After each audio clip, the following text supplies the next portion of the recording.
Yeah. Funny how people love throwing rocks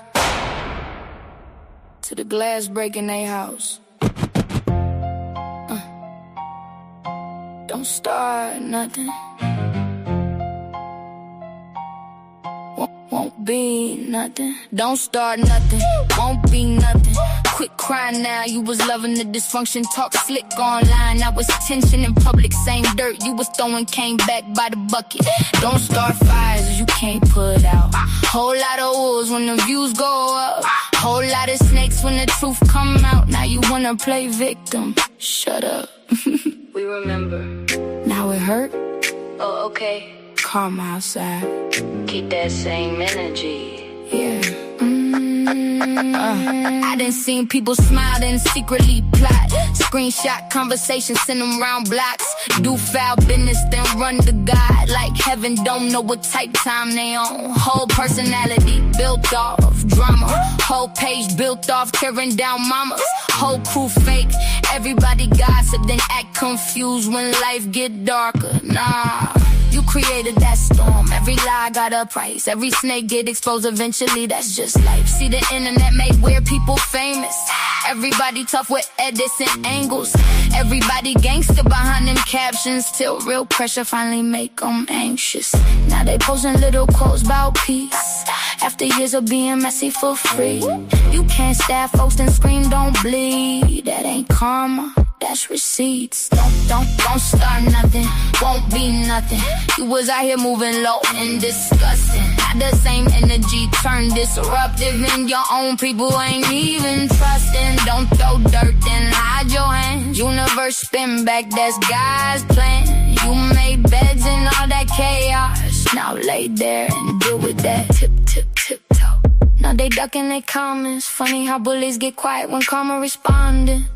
Now it's protect mental health. But where was that energy wrecking everybody else? Quiet, that guilt hit different at night. When the same pain you caused starts showing up in your life. I seen YouTube friendships turn into warfare. Seen fake love disappear when the crowd stares. Seen people build channels off humiliation, then panic once they own name get dragged there. That's the game though, cold world. Everybody wanna spend somebody else's pain go. Views up, morals down. Whole lot of lost souls wearing fake crowns. And I ain't perfect, but I learned one thing. If you keep sending hate out, the hate gon' ring back to your phone, back to your home, back to your spirit when you alone. That's why I move careful, watch who I feed. Some folks water drama like plants and weeds, then cry online. Why everybody against me? Girl, you been foul, people just finally seen it. Don't start nothing, won't be nothing.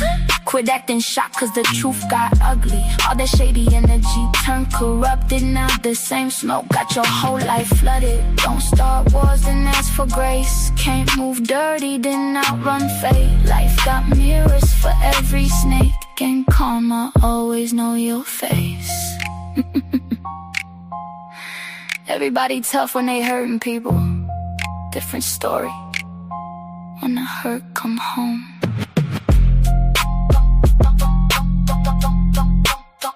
Don't start nothing.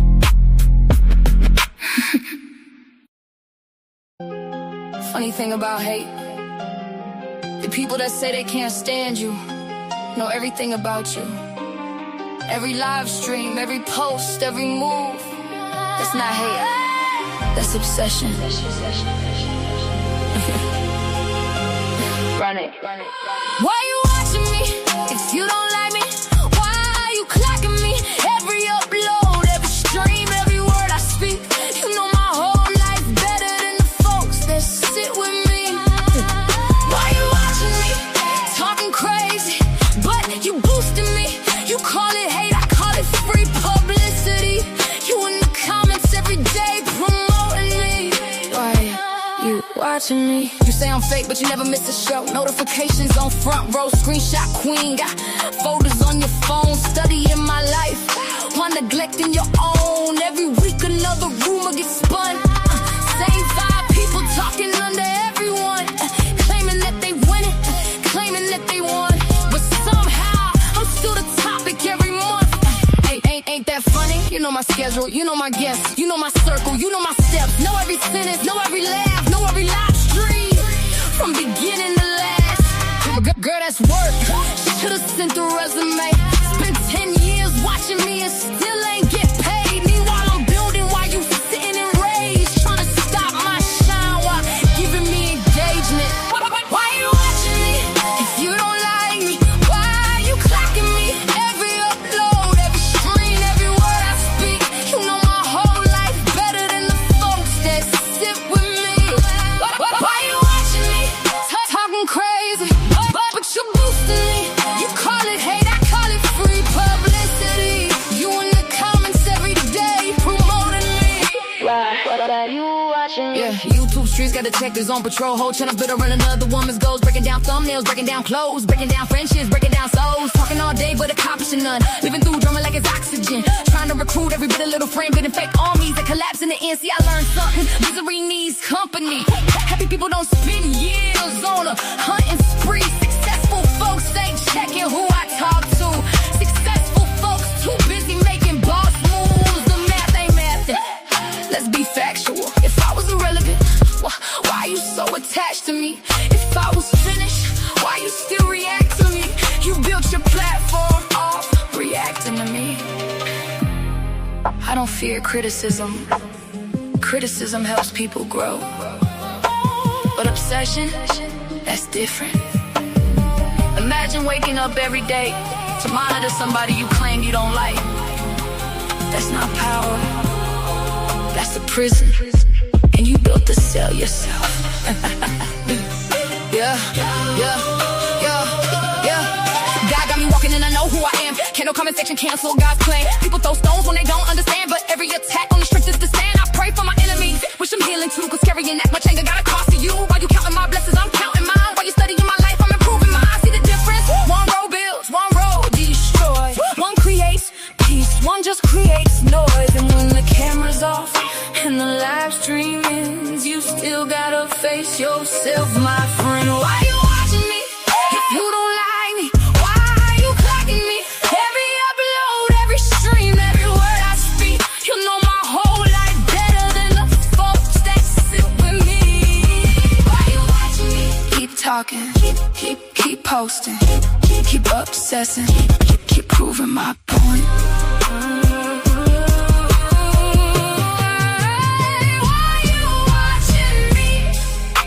Some people spend their whole lives trying to become somebody. Others spend their whole lives watching somebody become somebody. Choose wisely. Choose wisely.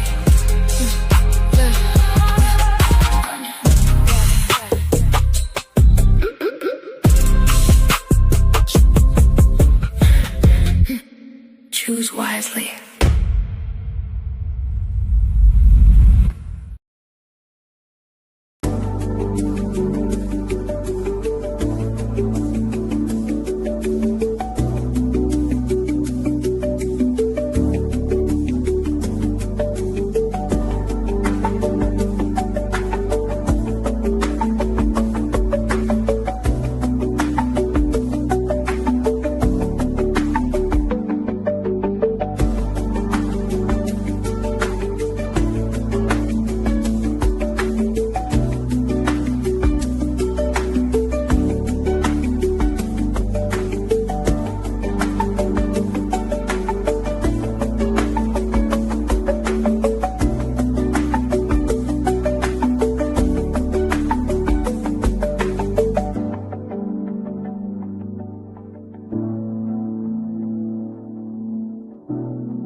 Hey y'all, what's up? It's your girl Golden, and I am here with another live, y'all. It's a late night one, but I wanted to come through and have a little chit chat or whatnot on this live. Y'all know I be up late, y'all, so I stay up. And I came across an excellent conversation between Kandi Burruss and TS Madison that I wanted us all to hear together, and I had some talking points and some thoughts and feelings about the conversation.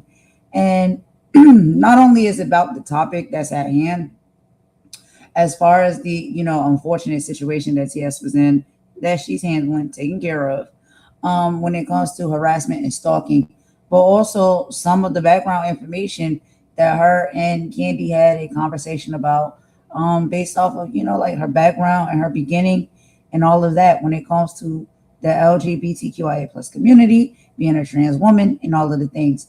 So I thought it was an excellent conversation and interview that they had.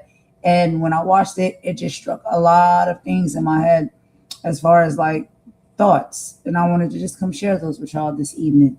So yeah, that's what we'll be doing on this late night live, y'all. Everybody's in bed except me. So y'all, I'm up. And I figured I'd come and do this because we got to get back into our political stuff tomorrow. But yeah, y'all. So let me go ahead and pop this up real quick. Give me just a sec to get all of that set up. And I think y'all really gonna like this one. Like you're gonna be really surprised. Like if you listen to this interview along with me, y'all, we can't play all of it. We're gonna play some of it. And I would of course suggest that y'all watch the actual interview on the platform where it comes from. And it's, Kandi Burruss's podcast that she has. Y'all will be really surprised if you listen to what they're talking about. So we're gonna go ahead and get into it, per usual, y'all. Like I do, we're gonna listen to it together, and I'll stop here and there for some commentary or whatnot. But let's go ahead and get into it. Let me give y'all a brief synopsis of what we're talking about. And I am a little hoarse, y'all, because y'all been running around yelling at these dogs and this kid. But anyway, tonight we're deep diving into one of the most raw, honest, and eye-opening conversations that has hit the internet. We are breaking down the TS Madison's recent appearance on Speak On It with Kandi Burruss. And TS Madison has never been this vulnerable or honest as she opens up about the terrifying reality of harassment, stalking, and the emotional toll it can take on you. We'll be analyzing some key takeaways, the moments that left us speechless, and why this conversation is so incredibly important for creators and supporters and fans alike. So yes, y'all, let's go ahead and dive right into it. Let me go ahead and hit play, and I will meet y'all in the chat, and I'll tell y'all some of my thoughts and feelings as we go with this video. Shout out to Kandi Burruss, so beautiful, and TS Madison, also equally beautiful. I love both of them. I really, really do. And I have watched TS Madison platform before, and I continue to do so because she's funny, but she also is real, and she's lived a lot of life. So she has a lot of wisdom to bring. And if you listen to it, and you can get past sometimes when she get mad and upset and her feelings like we all do. She really talks about a lot of things that I think are very helpful, not just for the LGBTQIA plus community, but for anyone, right? She's a very wise person. So let's go ahead and get into this interview real quick, y'all. Let's start it off, and I'll meet you in the chat if y'all want to join me. Thank y'all for joining me this late. It is about 10:30 p.m. here Eastern time, and I'm not sure what time it is for you guys there. But thanks for rocking with me and kicking it with me and listening in. I think y'all are really going to enjoy this one. So let's get into it.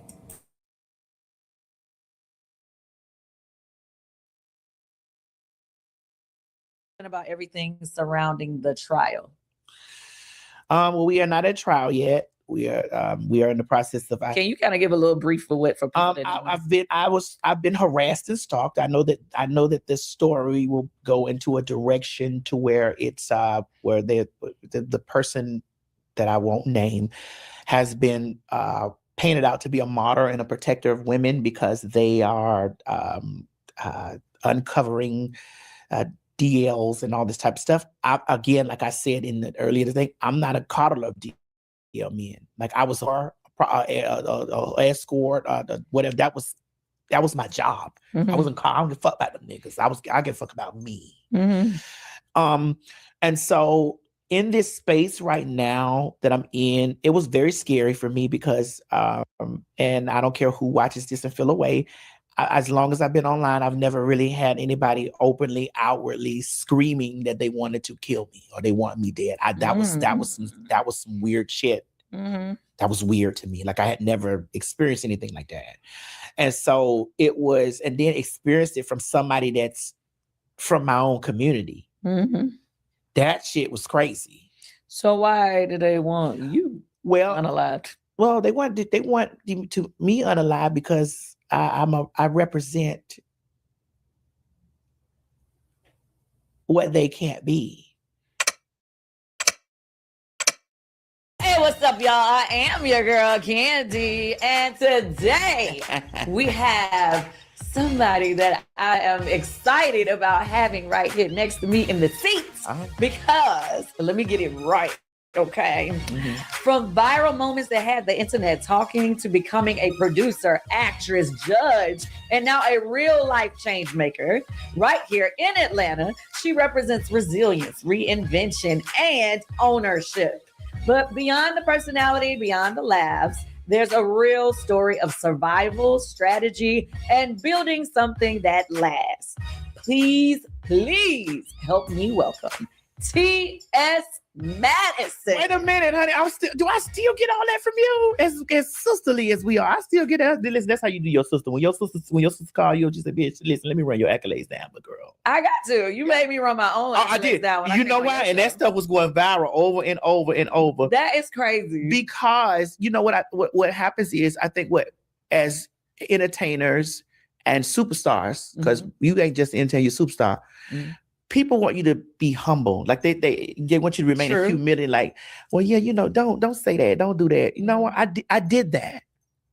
I did that. And so why can't I speak about what I did? I did that. Yeah. I mean, that's true. But I mean, I guess you're right. So for so many years growing up, it's always about being humble. And, you almost feel crazy if fuck you that pop shit. off on people. Can we cuss on here? Yeah. Oh, fuck that shit. Fuck that shit. Because they want you to be humble. What being humble to some people means, like, okay, go over there. Don't rub it in my face too much. And those people that always scream about you being humble will quick to tell you, or will quick to be in your business like, oh girl, well, she ain't got the money that she say. Or they quick to do stuff like that. It's just like, no, I do. I just know how to manage it and move it around. Right. Yeah. I was talking about you. What, me? All right, y'all. So already this far in, as early in as we are, I just want to say shout out to Kandi Burruss. She is beautiful, like gorgeous. And shout out to TS Madison. She's also gorgeous. And one of the things that inspired me about both of these ladies is exactly what they're talking about. It's about knowing that there is a point where, we can be humble, and being humble is good. But there's also a time where you got to be like, yo, I did that. And be confident. And one of the things that TS exudes the most that I love about her is confidence. And so does Kandi Burruss. Both of these women are very confident, beautiful Black women. And they teach you and inspire you that, when you do something, you can sometimes feel like in this society or where you're at, that you have to dim your light and you have to make it seem like it's not that big of a deal. And what you're doing is not that great. Because you don't want to seem like you're bragging or you're boasting or you're rubbing anything in anybody's face or throwing anything in anybody's face. And it doesn't necessarily have to be like that. It's a balance to where it's like, I'm not rubbing it, or nobody's rubbing it in anybody's face as far as their accomplishments and their achievements, but you can be proud of them and you can celebrate them and you can be like, yeah, I did that and did, So that level of energy sometimes is, the I think the courage that a lot of us need to have when it comes to, and it's not just about a woman thing. This is about, people in general. When it comes to your achievements and the things that you do and you do well, that you clearly put in hard work to do. You have a skill set, and you know that you're that girl. You know that you're that guy. I don't think there's nothing wrong with you being like, yeah, I did that, but it's not like in an arrogant way. It's more so a celebratory way and a confidence way. You know what I mean? Where you have it for yourself, but you're also willing to give it and see it in others and praise and celebrate them as well. That's what I think the difference is. Like, If you know that you're good at something and you do something very well, that's one thing. But you also can see that spark in others and you have no problem with celebrating them and lifting them up as well. That's what I think it's about, because it's not just one can win and one is the best. Nah, we all out here doing our thing. And I feel like we got to be confident within ourselves. And then that'll allow us to also be able to spread love and uplifting to one another when it comes to us seeing, the greatness in them as well. But y'all don't want to hear my raspy voice. Let's keep going. I'm gonna get me some tea, y'all, because my voice is kind of hoarse tonight. And this is a great and an excellent interview. Let's listen some more, and I'm gonna shut up, and we'll be right back. I mean, I'm getting to the point now where it's like, well, I've probably been to the point where it's just kind of like, you can't even care anymore what people say. Every day. Well, I'm on it the all internet depends. for something. No, Kandi. It all depends on what they're saying. I was watching you on TikTok the other day, and you were irritated because. Okay, what did I say? Well, it was because they were using an AI video of you. Well, I was irritated because it was it sounded like me talking. Yeah. So it was like my voice, and they just cut like pictures together, and they were doing like some random like it was like a full speech, like I watched trying to make it seem like I was talking about my situation. Yeah.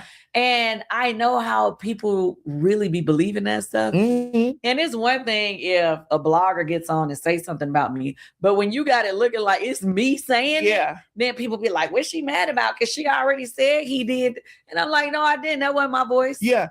So with that being said, because I know we're going to talk about a lot of things today, I'm so glad that I'm able to I feel like you're interviewing me now. No, what I'm saying, I'm so glad that I'm able to lean in with that a little bit, because even my own situation, like now I'm in a process of working on trying to implement a bill. Oh, really? What's the bill?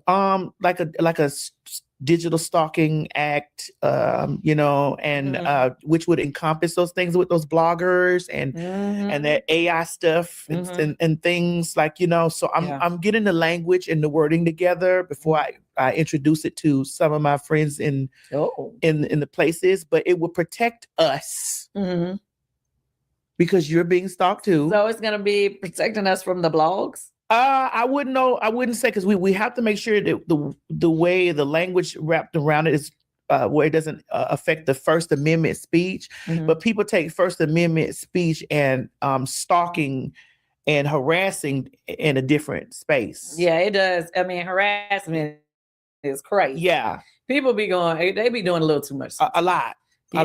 Yeah, and it's like they get off on trying to bring misery to your life. Yeah, and that's a form of intimidation and stuff like that. And that's why, which wraps us into, girl, why we can't brag. You get on the internet, you try to find everything wrong, and you try to spread that slanderous and salacious. You try to, and everything that you deem as a failure. Yeah, people want to run with the stuff that they think is a failure. Yeah, it's like, but that's why for me, I'll be like, okay, you can hold on to that, but you ain't gonna be holding on to it long, because I'm gonna hit you over the head with this something new. Yeah. Okay, we're gonna get back to that. Yeah, but I really want to start off in your early beginning. So let's start back when you were in Miami. Oh yeah, I was born and raised in Miami. I'm from Goulds, Florida. Goulds, Goulds, Goulds, Florida. What was it like before the people knew your name, honey? Shit, the people always knew my name because I was the class clown. Oh, really? And here's what I want to say about that. Growing up, I think what tends to happen, I want to look dead at the camera, because there's a teacher out there right now. There is a teacher right now that is trying to suppress a superstar. Ooh, you ain't never lied.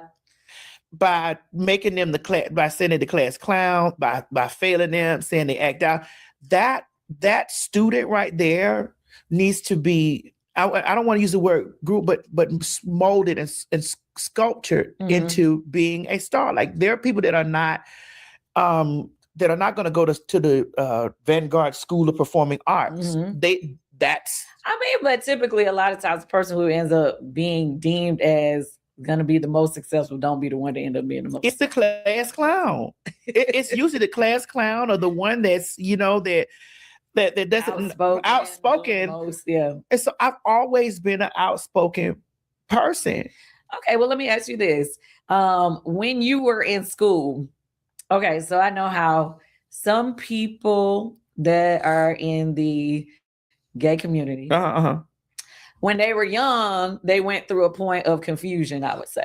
Meaning that they didn't, they felt one way inside, but they knew what society wanted them to be. Did you ever go through that? Oh, that's, of course, especially being raised in a Christian house. Like, girl, we were saved over there. Yeah. It was Vacation Bible School. It was Tent Revival. It was saved. It was saved, girl. Okay. So, and it was aggravating. Okay. Because, being saved and going around all of these people and going to church on a constant basis, and everybody in the church supposed to be saved. But they was doing a lot of fucking and stuff in church. They was doing a lot of dick sucking and a lot of sucking dick. And girl, it's like, but the gays is going to hell. I've been told, this is why I don't let nothing bother me, since I'm moving this thing close.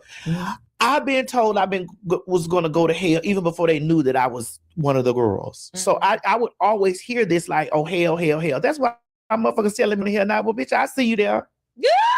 See you there. See you when I get there. Right. But people don't know, trying to have a relationship with God and being in a space of not knowing, what you truly are and not seeing it, and then going to the barbershop as a boy, getting your hair cut, and you hearing how they talk about some gay dude walking there, and this is like, oh, he got AIDS, or they don't, or everybody looking around like they don't want to cut his hair, or they acting funny. Oh, it's back in those days, back then, yeah, because it's just like, oh, they got AIDS, you know what I'm saying? And it's just like, it's crazy because as a kid, you sitting around watching all of this, and you hearing people in your household talk about hell and doing their hands and shit like this, like, and this is like, you don't know. And so I could have been a DL. Really? I could have been a DL person by being molded and shaped by conversations and stuff around me. I could have been on a DL. Wait. So have you ever, had any intimacy with a woman? With a see, girl, you trying to get me trapped up in that cis shit, girl, honey. But see, well, I don't know. I mean, listen, everybody is different. I know, but old school. Really. See, y'all. I was trying to tell y'all, this is a really good conversation, and it's a conversation that needs to be had. I'm glad it was had, and that we can partake in it. And so, like I said, I listen to TS Madison platform, and of course I watch, Kandi Burruss as well, not just on Housewives, but I watch her, speak on it. I love her speak on it because Kandi is really down to earth. She's very much open, and I love the conversations and the guests that she has on her platform and her podcast when she has the time to do it, because she's a businesswoman and she be busy. So sometimes she don't always have the time to do it, but when she does, I love it. Because it's always like a deep felt conversation, but it's real. You know what I mean? She's a real girl. I like that about her. And I also like about TS keep it 100 all the time. Like, she has no problem with coming through and, sharing her truth, her journey, her experience, who she is as a person, how she used to be, how she is now, that whole journey and that experience. I think that is, that's very helpful when people are very open, and vulnerable to talk about those things, because it's helping someone else.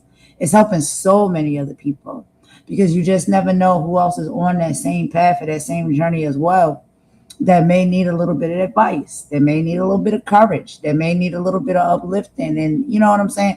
Knowledge and all of the things.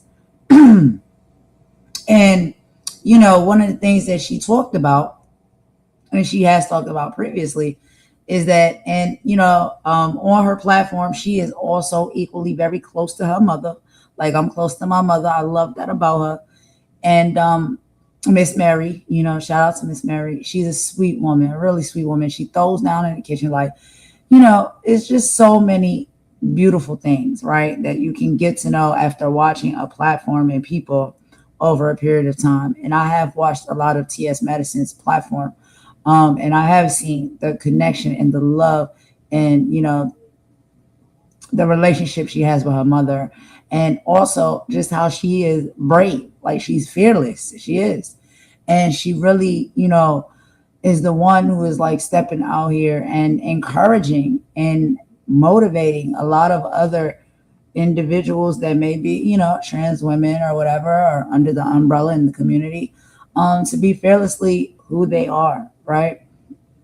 But anyway, aside from that, like I was saying, she spoke on the fact that, yeah, it was difficult because she grew up in a very, religious, church going household and family, and that's what it was like, and when you go to church and you see how these religions are, they always are deeming someone to go somewhere or getting you or making you feel like you have to do certain things to get into some place.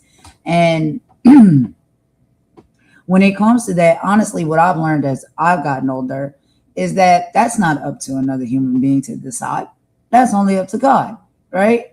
And again, respectfully, that is, our spiritual belief over here. And in this camp, I know other people have different spiritual beliefs, which is also welcome and loved and understood and appreciated as well. But based off of my spiritual belief, you'll hear me say a lot about like God and Jesus and stuff like that. And yes, it comes from the fact that that is how I was raised. I was raised and I grew up in the church and reading the Bible. And it's about God and it's about Jesus, And so those are terminologies that you hear me and my mama use a lot. It means no harm to anyone else who may have different beliefs or spiritual, standards or whatever like that. But TS spoke on this just now and we know even within our communities, because I know in my community, being a child and growing up in a household where it's very much religious, right? As far as, we go into Baptist churches and stuff, it was pretty much mostly Baptist for us in our household. And I know, other Christians or, whatever, there's different denominations and all of these things. But for us, it was Baptist. So growing up in, a household where we go into Baptist churches and there's Baptist teachings and things of that nature, we heard all of that. It was within the family. It was within the community, because we had family members that were,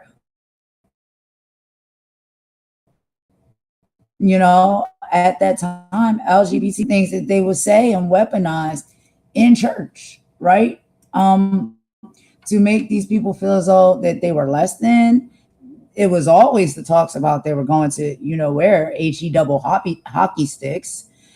And those were things that was always being spread and talked about, when it comes to the religious sector. So for TS saying that, like, that's got to be difficult if you are a individual that feels like, I feel like I'm on the other side of that. You know what I'm saying? Like, I feel like who I want to be in the life that I want to live that's going to make me most comfortable is going to be this individual that you are, preaching and speaking about and saying that is going to go to HE double hockey sticks. And I have to live with that my whole life because I know that that's what's comfortable for me. I know that that's what my identity is. And that's who I want to be. And that's how I want to live my life. And now because, I'm in this church and this religious sector or whatnot. And, what the trend is that if people are living their life that way or making their choices to live their life that way, this is the one pass and the one place that you get to go because you decide to live like that. And when I was younger and whatnot, and in the church, you go because they smack you and they wake you up in the morning and they put your little church clothes on and they force you to go to church. So a lot of times you don't have a choice. You got to go. Now, when you get old enough to make your own decision as to whether you want to go or not, when you become an adult and you are out of the home and things like that, you get to decide. Are you going to go to church? Do you still believe in it? Do you still want to subscribe to that? Whatever. It is up to you. You now get to make the choice and decision as an adult, right? But when you're younger, and a child or whatnot, or even sometimes a teenager, if you're still living within the home, you get forced. They force you to do it, and you go and you listen, and you decipher it how you decipher it. And I always knew that when I used to go to church and stuff like that, even as a young little girl and things. And I would listen to sermons, and I would listen to, some of the things that people said, but I also would listen to and also read some of the scripts, in scripture or whatnot in the Bible. But I also would listen to what was in my heart. And what was in my heart didn't come off of a page, and it didn't come off of nobody's mouth from a pulpit. It just was a connection that I had deeply, spiritually, right? In tethering to the Creator.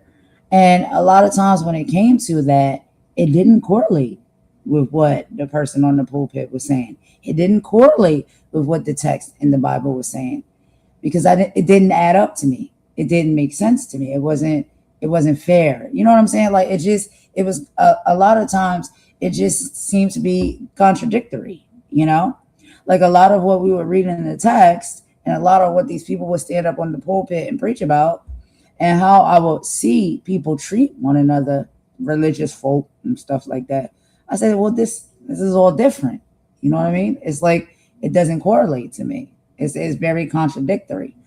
And so as I became an adult, I decided that I'm just going to be more so spiritual opposed to religious. I want to just be tethered to the Creator, and I want to just get the, concentrated downloads from the Creator as far as how we should feel, how we should treat people, and how we should move and operate. Religion sometimes will have you doing some things and believing in some things. In my personal opinion, y'all, nobody else's but mine, but my personal opinion, y'all, that I just don't think the Creator wants us to move and operate like, and that's just my opinion. But I thought this was, an excellent conversation to have, especially when it comes to, the talks and stuff that are happening from, like I said, two beautiful Black women. And yes, one being trans, but that's nothing. She is a woman. That is what she identifies as, and that's what I always will see her as, because that is what she chooses to identify as. I'm very respectful when it comes to that. Two beautiful, successful Black women having a very deep conversation here, a very important conversation. And this is where it starts. And I just love the fact that TS is so vulnerable and open and honest. And she is actually talking about, the earlier phases of her life. And being someone who grew up in a household that was heavily religious. That had to be a hard journey. And I remember watching TS Madison's content from many, many years ago. And I remember where she used to share stories and say that there was a point where her and her mom did bump heads due to the religious part of it all, right? Because her Mama Mary, beautiful woman. I love her mother. She's so sweet. And child, she can throw down. I'm going to tell you right now. Mama Mary be throwing down in the kitchen. And I know I'm not close to TS Madison. I'm not her friend. She probably doesn't even know who I am. But I watch her content. And watching her content, I learned so much. I learned so much about the community. I learned so much about life.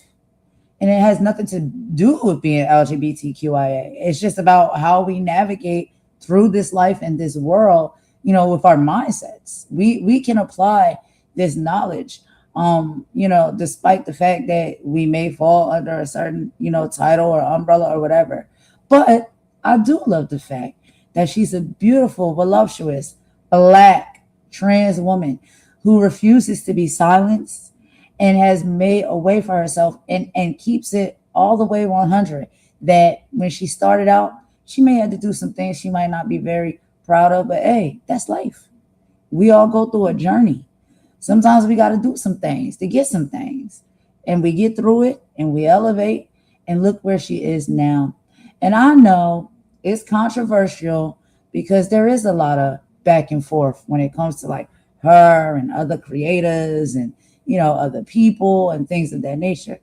But this is what I'm saying. Like, when it comes to me, like, I never want anybody to misconstrue who I am as a person and like where I stand. Am I always going to agree with what TS says and what she does? No. But do I have an utmost respect for her? Yes, I absolutely do. And I can do that when it comes to just about each and every person that comes into my life or my proximity, right? Because none of us are perfect. We all not gonna get it right. We all gonna have things that we do that may rub each other the wrong way.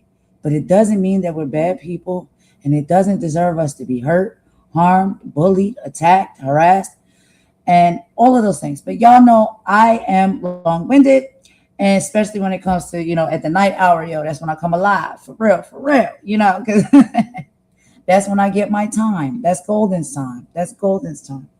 My baby boy is asleep. My mama is in her bed, cozy, but in the background, in the chat as well. And Golden gets her time to just be Golden by herself. And Golden has a lot to say. And, sometimes I like to come on here and talk. And I appreciate, like I said, anyone who has come to join me in this hour, whether you're in the chat or you're just in the cut listening to me, or maybe you'll listen to this on the replay. I appreciate all of the engagement. But if no one showed up, Golden would still be here talking to myself, talking to the shadow people. But anyway, let's get back into a little bit more of this conversation because it really is excellent. It's an excellent conversation. So let's get back into this, y'all. And, I'll be in the chat per usual.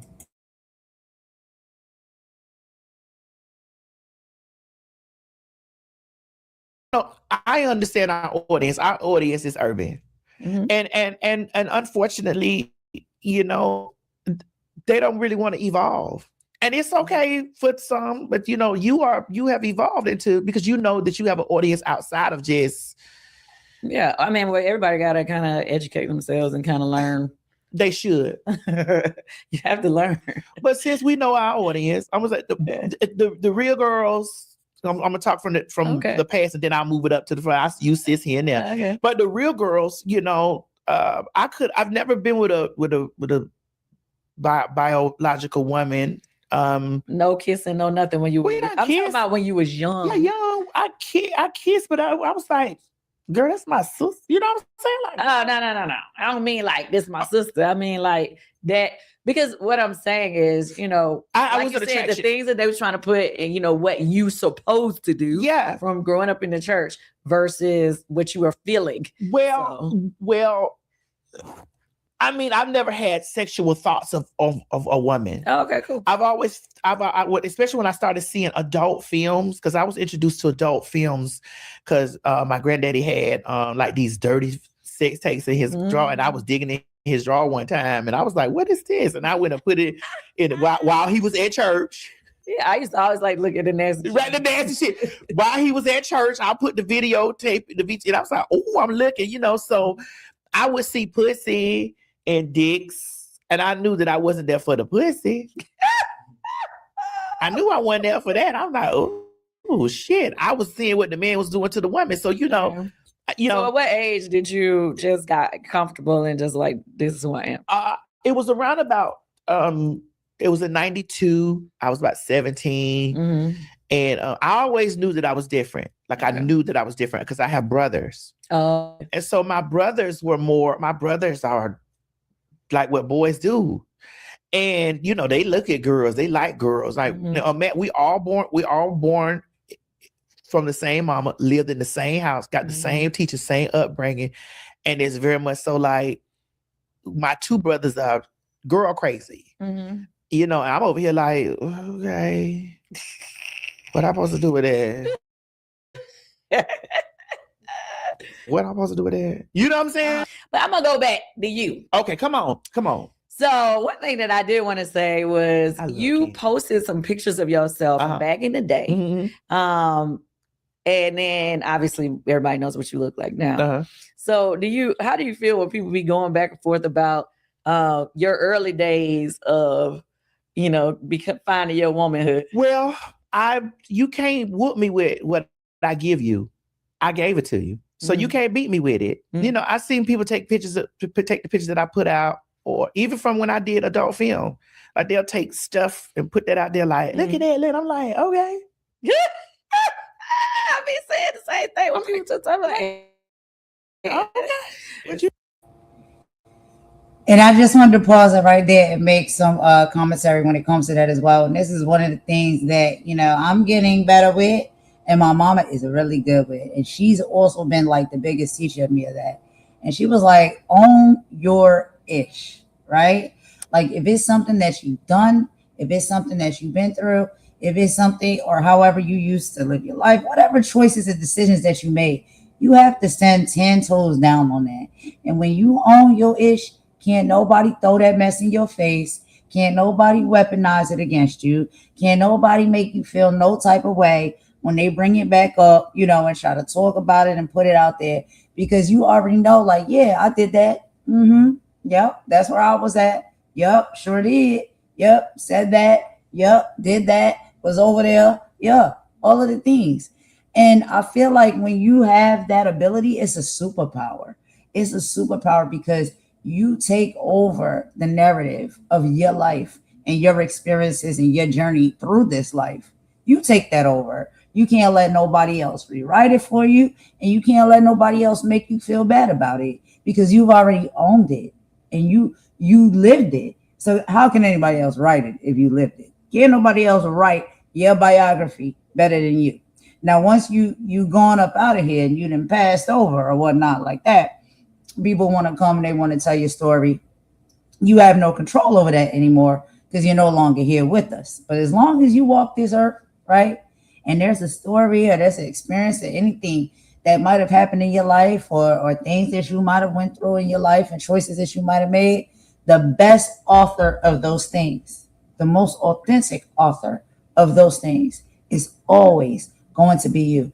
And furthermore than that, when those things happen and you experience those things, where you're at right now, if you get to a place where it doesn't bring you any shame, if it doesn't bring you any, embarrassment because you own it, yeah, I did it. That's what it is. I ain't got no problem with it.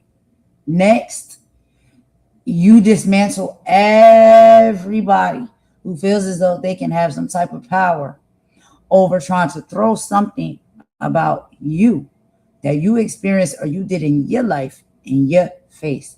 You dismantle all of their power. You take that power. And why shouldn't you hold it? Why shouldn't you have it? It's your life. It's your experiences. It's your choices. You should be the main one that have the utmost power over that.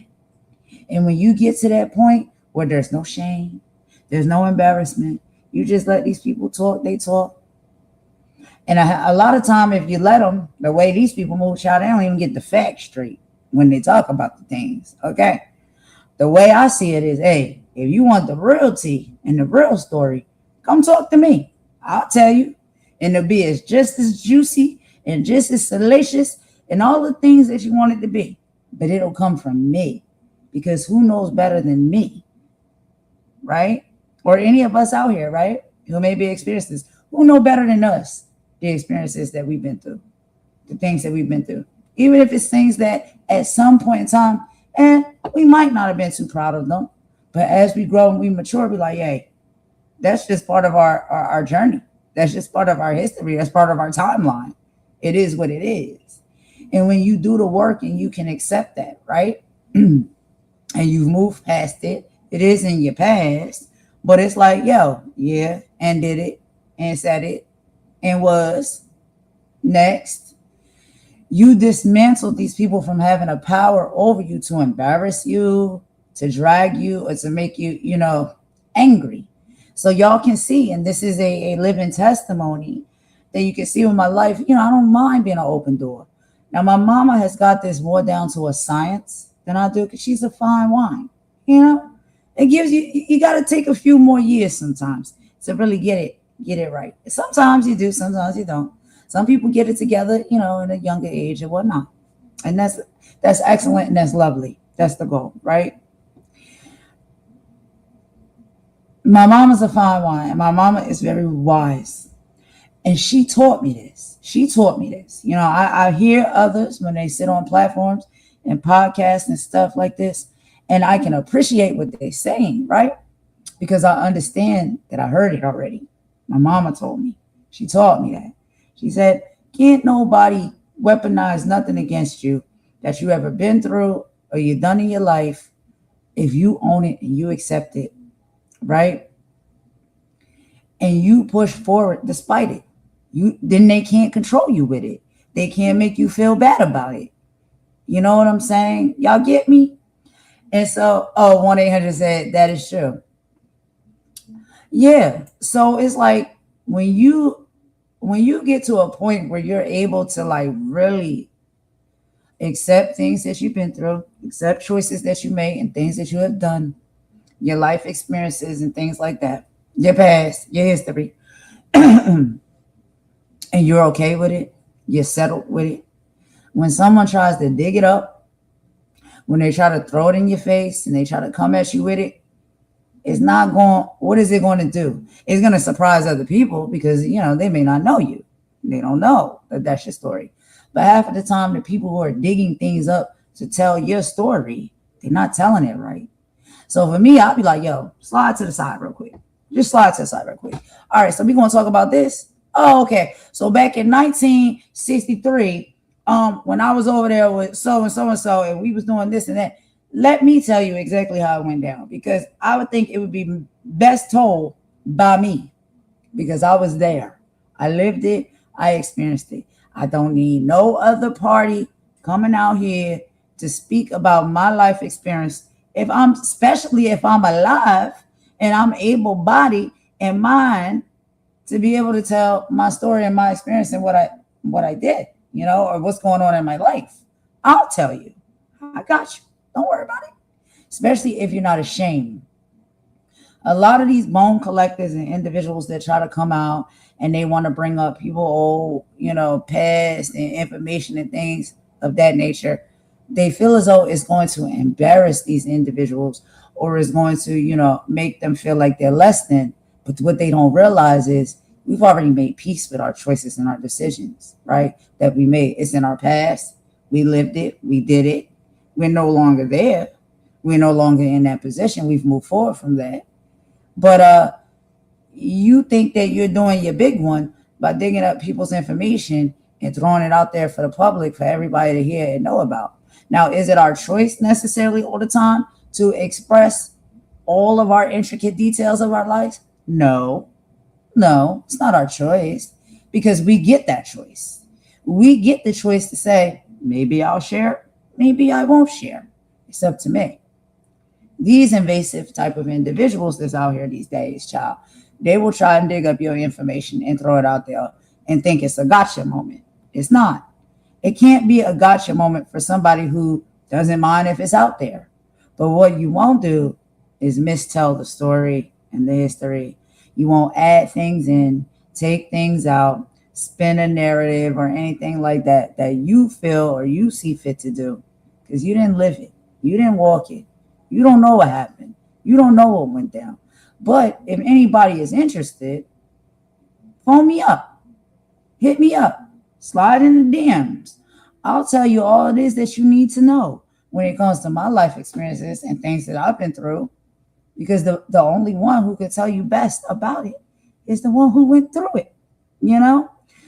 So that's one of the things that I love about TS and Kandi. Candy's also like that too. And there's a lot of other people that's like that as well. And it's very inspirational. And like I said, my mother and my grandmother, they taught me that.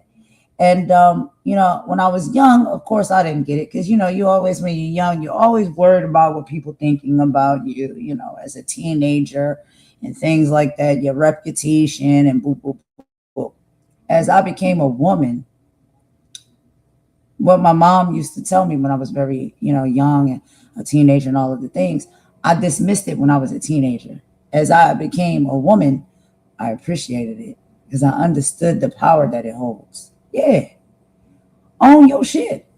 Own your story and tell it, because can't nobody tell it better than you can. You know what I mean? Child. And these people out here telling your story for monetization. Make that make sense. Anyway, y'all, let's play some more of this excellent interview and conversation with TS and Kandi Burruss. And I'll meet y'all in the chat. We'll be back for some commentary in just a moment. expect to see that? I put it out there. Right. Okay, this is my question though. Okay, come on. You ain't had no. How did you get your chest to be so big? Girl, listen, Like- this is a lot of silicone, a lot of hormones. I'm old. I get it, but I'm like, kid, it's I'm almost amazing 50. how big your boobs are. I'm almost you- 50. I've been doing this a long time. I'm almost 50. I've been Me doing too. this shit a long time. Like when you was faking, I was taking hormone pills. Right. Yeah. So I was taking hormone pills. I was taking shots. Like I've been doing this for a very long time. So it done expanded and blossomed. Ass, titties. Yeah. So Now my dick didn't go nowhere. Okay, and that's I wasn't getting rid of that motherfucker. So a lot of people, so the hormones didn't affect your size. It affected my balls. See, because that's where the testosterone is. In the balls. Okay. The dick is just what God gave you. It's the balls that go to stick. They get striking up. Oh, okay. Because I mean, you wanted it raw, didn't you? The balls is what go to striking up. That's what the testosterone. I don't want yours raw. No. Son. You said you wanted it raw. Well, you like wanted the way you said that was like I wanted dialect. She wanted the dialect raw. Okay. Well, yeah. I mean, because I've actually seen a clip from your site back in the day. I mean, do you mind us saying what your name was? Yeah, the big dick bitch. So I was just like, if you was taking hormones, how did it stay so big? Well, it stayed because the hormones don't mess with the penis. It messes with the balls. Like I ain't got no big balls, girl. Okay. Well, I let this shit. When that stuff first started happening, I first ejaculated after I started taking like a lot of more. It was clear. Like it wasn't creamy. It wasn't the cream no more. It was clear. Oh, okay. All right, y'all. So y'all see why I said this is late night talk, okay? Shout out to TS, yo. This is what I'm saying. Like when I started watching TS platform and listening to her, this is what I love about her. Like she teach you a lot for real. And she just honest. She just raw with it. But I promise you, anything that she is saying, I promise you, if anybody keep it real with themselves, the things that she's saying, I promise you 10 toes down, she ain't telling no lies. She is not telling no lies. And she's a beautiful woman. Look how she's sitting up there like that. TS is very beautiful. I'm sorry. And I don't get if people don't like her or they feel some type of way that I say that. And I don't care that, whatever it is, that's her journey, whatever she went through, whatever she had to do, whatever enhancements that she made, it is what it is. You know what I'm saying? But if you look at her, she is a beautiful woman. Okay. And child, when I get up in the morning with the bonnet on, it takes a few steps for me to look like what I'm going to look like for that day. Okay. So it will take us some steps sometimes to look like something, even if you are a biological woman. So I don't like all of that, trashing and dragging and talking about, oh, but how many steps do you got to go through to look like that? How many steps do women got to go through to look like how they look these days? Because a lot of women ain't looking natural. Okay. And we don't I go with the natural look for the most part. If I'm going out or on a date or something like that, I'll spruce it up. I'll get real fancy with it.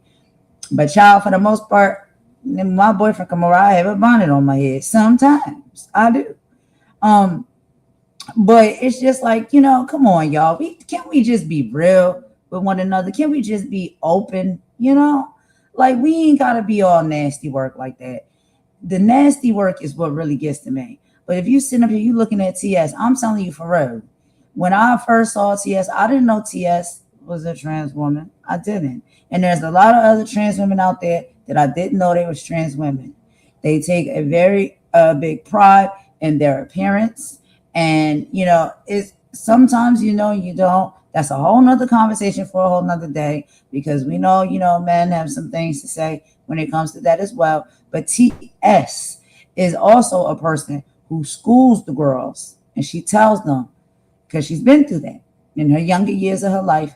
And she said, do not go out here in these streets, pretending and trying to get over, on these men and stuff, that you're something that you're not. You need to be open and honest about all of that. If y'all check out her platform and y'all listen to her lives and you listen to her talk, These are words from her mouth, so don't take my word for it, but check out her platform if you haven't and listen. She really gives great advice, and not just advice that helps individuals navigate, more safely when it comes to the LGBTQIA plus community, specifically with trans women. She give us all advice. She even give heterosexual women advice when you out here dating these men and stuff. You know what I'm saying? Like, she will tell you, like, be careful of this, be wary of this, because this could be an indication that, and again, like, everybody's, story and their truth. Yeah, it is up to them to, present that when they feel comfortable and see fit to do so. I do respect that. But I just feel like, when it comes to dating and all of those things, and, getting into a relationship, especially if it's sexual with someone, I just feel like, realness is important. Let's just be open and real, give people the choice, and you know what I'm saying, the chance to decide. Because there are some people that's like, oh, okay, that's how you swing. All right, no problem. And then there's some people like, oh, nah, that ain't really my cup of tea, but thank you anyway. And it can be respectful without anybody losing their life or being beat up or hurt or harmed, anything like that. When it comes to, some of these encounters within the community of things that are just not, they are different these days. They're different, right? So it may not be just like, the norm of what, we all were taught and what we all used to, right? It's not the norm anymore. There's a lot of differences, and, we can be respectful in how we approach all of those as well, but we all got to respect each other on both sides, like, just be real with me and I'll be real with you. You know what I mean? Like, maybe this is how you present and this is what you do and how you get down. Maybe that's just not my cup of tea and not what I want. So it's like, respectfully, like, yo, you cool and all of that, but I'm just gonna pass. I'm sorry, you really are a nice person, but I'm gonna pass. And I think you should give people the opportunity to do that, because we're living right now in 2026 in a time that is very different, where it's like, even if it is, different, and you like, yeah, I rock like this, I rock like that, this is what I am, boop, boop, boop, this is what I do, this is how I get down. You can find your person. You can find your tribe of people that's like, oh, okay, yeah, let's do it.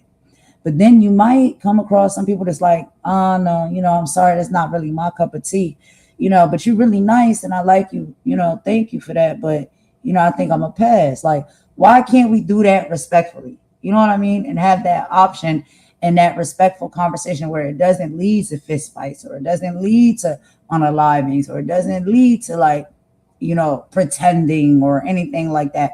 And one of the things that I love about TS, when she's trying to, help people and bring awareness within the merging of the communities and the differences in which we have now that we didn't necessarily have in the past, because in the past, child, it was just, you wouldn't even get this far. It was so brutal and so hateful back in the past. But now I love that we're in a place where it's not like that. But the open conversations, I do believe, are necessary, right? Like, we can have those conversations, because I believe we've gotten to a point where we're healthy enough to do so for the most part. And we still know there's some people out there that they're not. And they'll be nasty work. But sometimes I often ask myself, are these people just nasty work people in general? You know what I mean? Like, despite the fact that it might be, oh, they, on a date, or they go out on a date, or they see a girl they think that's attractive, and maybe she's a trans girl, and then now, okay, you find out she's a trans girl, and you want to be evil, maybe it's because of that. But I think a person like that has that in them all along, no matter what it is. I think they just want to fly off the handles and get aggressive and abusive no matter what. You know what I'm saying? Like, I don't know. Because I think the average person, especially in 2026, where we at right now, can just literally be like, oh, damn, I ain't know it was like that. That ain't really my cup of tea. You know what I'm saying? But, you pretty, you fine or whatnot, but nah, I don't really get down like that. And then just keep it pushing. You don't have to hurt somebody. You don't have to harm somebody. You don't have to unalive somebody. You know what I'm saying? Like, you ain't got to take it all the way up to those levels. Like, just be like, nah, I'll pass. I'm sorry, but I'll pass on that. That's not really my thing. You know what I mean? Why can't we just say that and allow people to see another day? or not have to be out here scrapping and fighting for their life somewhere in the streets. You know what I'm saying? Like, I don't know, y'all. Y'all know I talk a lot. Oh, hey, Amy. Hey, been listening, not chatting. Let people be what they are. Why is anyone's life anyone's business? But this is interesting to hear about. Yeah, Amy, I thought so too. I really enjoyed this conversation. And you know that like Kandi is very open, as far as like, I like Kandi. Kandi is very open. She's like me in a way, right? Like, of course, she's more successful and more rich. She's rich and I'm not rich and more beautiful than I am. But as far as like her mindset and her coolness, you know what I'm saying? When it comes to like just being open and having all type of conversation and things like that, with no judgment or nothing. Like Kandi don't really judge. Kandi don't judge people or much at all. That's what I really love about her. Like I think she's down to earth and she's dope. And TS, child, I love me some TS. I really do. Now sometimes when TS get mad and she get upset and she beefing with people, it is up and it's stuck. And it gets really lethal and it gets really nasty and she don't care. And when it gets to that level, that's when, it's just like, I'll be trying to like, I have to tap out a little bit because some of that stuff is just like, and I even have my moments, where, I get triggered and I get mad and I'll, my mouth can be a little bit nasty and things like that. But certain things, I don't say certain things, you know what I mean? TS don't care. But I get it. And none of us are perfect, you know what I'm saying? And we can still love and support each other despite the fact of it. But TS, one thing that I can tell you about her, despite the fact that, yeah, if you have seen her before, if you're not, when she get into her mode and stuff like that, she get angry and all the things. We all have that side of us. But the other side of TS, that woman has a really good heart. She has a really good heart. She's a loving person. I love the relationship she has with her mother, Miss Mary. And I say that, because that is public knowledge. She has said that before on her platform. She has said her mother's name, and that's what we all, you address her mother as that when you're on her platform is Miss Mary. And Miss Mary is just as sweet as pie. She's a beautiful little thing. And child be throwing down in the kitchen. Okay, I want some of Miss Mary's cooking. But their relationship is just so beautiful. It's mother and daughter.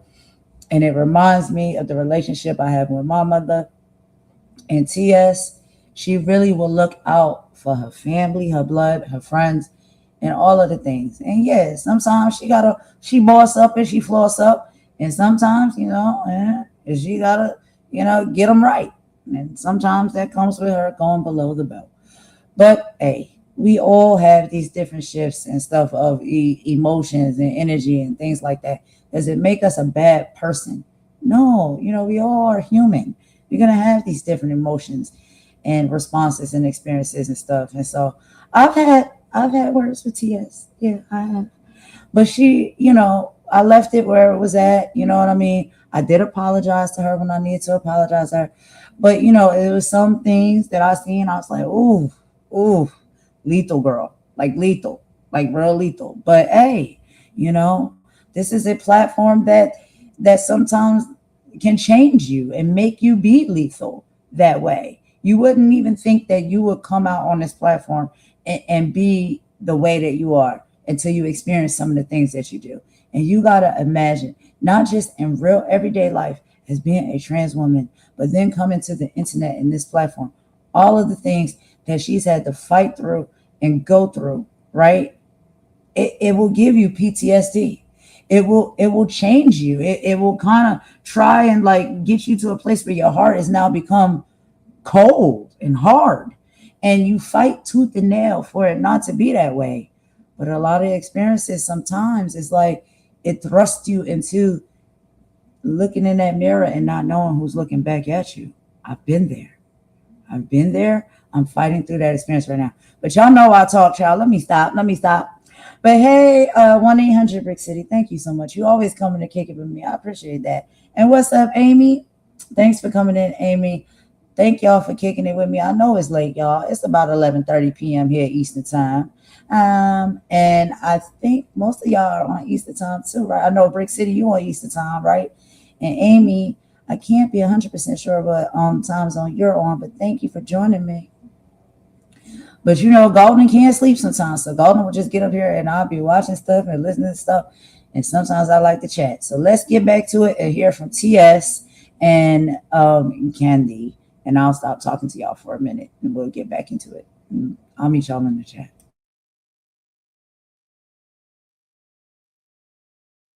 So that scared me at first. Mhm. Like when that stuff first started happening to me, like when my body first started changing, it was weird. Mhm. It was weird. It was like weird feelings. It was like then my thoughts Start changing. It did. My Mhm. thoughts started changing.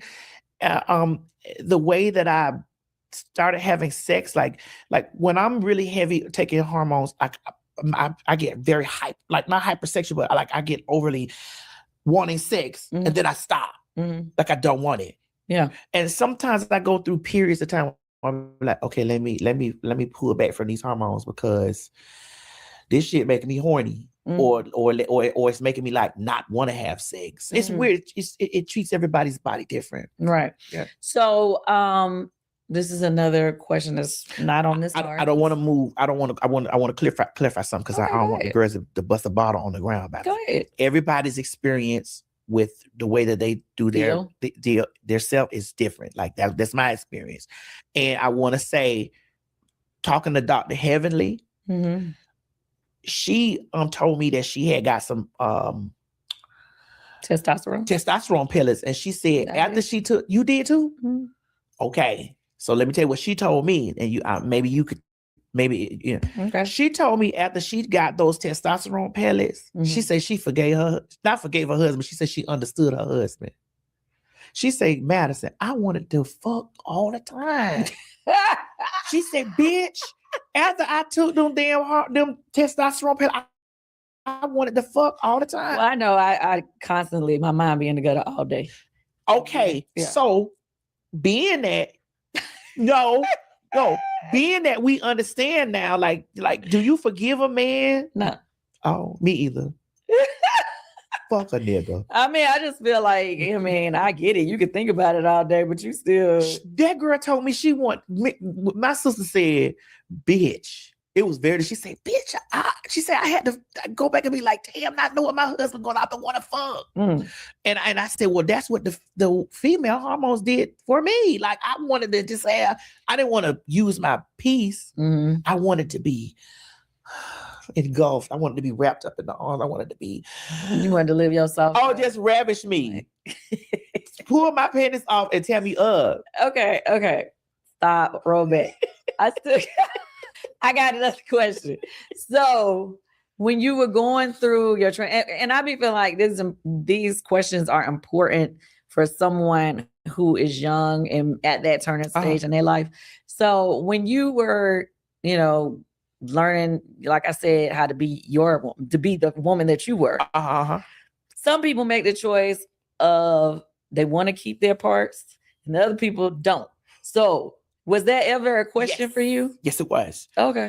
When I was about 19 or 20, because I didn't get penetrated until I was 20.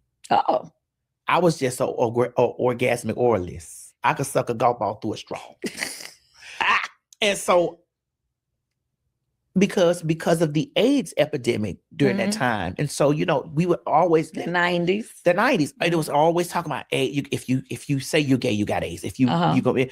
And so it was always that conversation around about AIDS. And so I was like, oh, I'm scared because I don't want to get penetrated. You know what I'm saying? But I was stuck in deep, But around about 1920, like when I started getting penetrated, I met a Puerto Rican guy. Okay. I was always telling myself, because all the peer pressure around realness is, especially that from where I'm from. Oh, honey, you got your dick, girl. You're not a real girl. You need to get a pussy. Only real bitches got pussies. And I was like, girl, I don't want to get. And back then, pussies was like $100,000. Oh, bitch, I was poor. Right. Pussies was $100,000 to get back then. Nah, girl, you go put them bitches on Klarna. But pussies was $100,000. Like a good pussy. Yeah. One of the ones that you got to fly over to another country. Yeah, and the doctor can't really tell. Yeah, that's you, girl. Yeah. So I'm like, okay, well, I'm gonna save up to get me a pussy. Okay. And so I started like I put $20 to the side all the time, 30, 40. I would put money to the side. But that was because that's what somebody told you should do. That's what they were telling me. The girls were saying, like, girl, that bitch, in order for you to be the baddest girl, you gotta get you a pussy. I was like, girl, really? Mm-hmm. Okay. All right. Titties cheap. Pussy was expensive. Mm-hmm. Then I'm telling you, can get it on Klarna now. 4 easy payments. So I met a Puerto Rican guy one night after the club. Mm-hmm. And so, girl, I brought him back home with me or whatever. Well, I was riding the car with him and I had my hair all to the side, girl. I was like, yeah. Where you going, baby? You need a ride. Voice all trying to, girl, my mind was so crazy, bad. You need a ride? Where you ready? He was like, what's wrong with you? You okay? I was like, yeah, where you want to go? You want to go back to the house?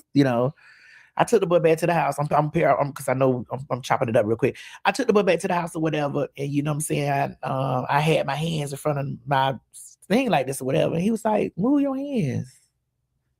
And I was like, oh, yeah, doing all that fucking stupid shit. Girl, and so I moved my hands and that dick dropped. Ooh, he said, oh, that's what he said. And I said, don't touch it because I'm saving up money to get rid of it. Mm-hmm. He said, why would you do that? Why would you he said, do you know how beautiful you are? Just like that. Why would you get rid of that? And I was like, all this time, because I've always been at one with who I am, with whatever it is. All this time, I had this mental thing in my brain, like in order to be a woman, which a man would want you as a woman, you needed a pussy. That man was there like, I want all of this. And that was a gentleman that I found attractive. He was a gentleman that we were in the space or whatever, you know what I'm saying? That boy spit in his hand, took his hand and wiped his ass like that, climbed on top of me, mounted me, and rolled me like a school bus. Point A to point B. And I was over there like, you know what I'm saying? It was so much stuff. I was young. So much shit was going through my mind. Like, and then, come. Okay. And so after that, he was like, baby, don't you never get rid of that. I was like, after that shit, I was like, fuck that. Fuck that. But, Kandi. So you never had any regrets? No. Okay. But I want to tell you, I don't. Okay. You are progressive, so you might understand this. Your audience or our audience may not understand this. I'm not attracted to men that want me to fuck them. That's not what I did this for. And when men who are attracted to me go after my penis, I'm not gonna not fuck them or get my dick sucked or be freaky, but I'm not gonna marry you. Oh, okay. I'm not gonna. You know what I'm saying? Like, right. Because I feel like you're objectifying me. I feel like that you're there just for that. There are men who enjoy me for all of me and is not seeking that. Like those ones is seeking that, that's a fetish. Okay. I don't want to be fetishized. I want a person to enjoy me for all that I encompass, but don't fetishize me. Okay, time out. So the person that didn't seek you out for that y'all start dating, does that mean that they just never do that? I have had gentlemen that are you okay with them doing that as well? I'm okay with them fondling it or maybe even giving me oral. But if they want me to get on top of them, like I don't want to be on top of my man. Not my man. I don't want to be on top of him. Shit, now if you a jump off.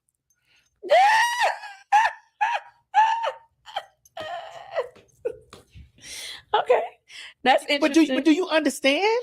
I get it. I understand it. I think everybody's viewpoints is different. I think that to me, I think it's no different than, somebody may like light skin with long hair and curly hair. It's preference. It's a preference. So just because their preference is, you know, somebody that's exotic and got all the parts, I mean, that's a preference. That's a preference. Like, so to me, it's like, I don't think it's necessarily that they objectifying you, because in any category, well, I mean, you fetish. can say that some fetish. It's kind of like white women that let me put it into something maybe the folks may understand. It's kind of like white women that just only go after black men with big dicks. You really only want the black man with a big dick. You really don't. You like a black man, but we really want the ones with big dicks. That's a fetish. But let's be clear. You ain't necessarily gonna know they got the big dick until you see them. And then after that, she like, oh girl, that's But I mean, I got other friends that all they want is a black man with a big dick too. So I'm talking about white women. Right, but is it that just because the color is different? Like, I mean, I get what you're saying. If they're saying they would never be in relationship with that man, that's what I'm. Yeah. But if they're saying that, you know, that's just what they like, that's different.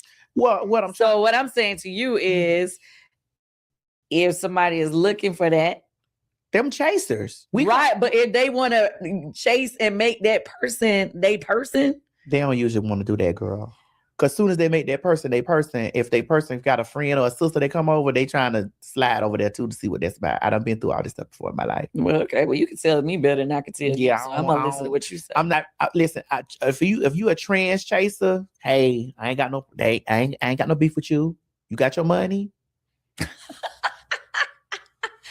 All right, let's roll back today. So you made sex a business. Yes. Okay. And even though you knew that you didn't necessarily weren't attracted to those people who wanted that, you knew that there was, you know, a money in that. Yeah, because I was well endowed.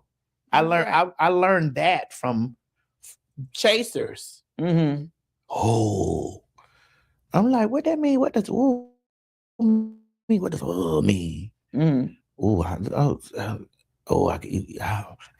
I'll give you this to do that. I'm like, oh yeah, that's what ooh mean. Okay. Ooh.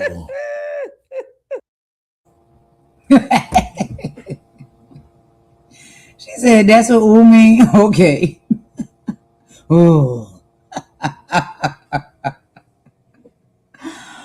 But yo, you know, like the reality of it is like, yo, people are different. People like what they like, yo. It is what it is. But yeah, you know, if you pay attention to that type of stuff, you study, right? Because you might be in, you know, a profession that you're in, to where, you know, you have these different people coming in and out of your proximity in your life or whatever.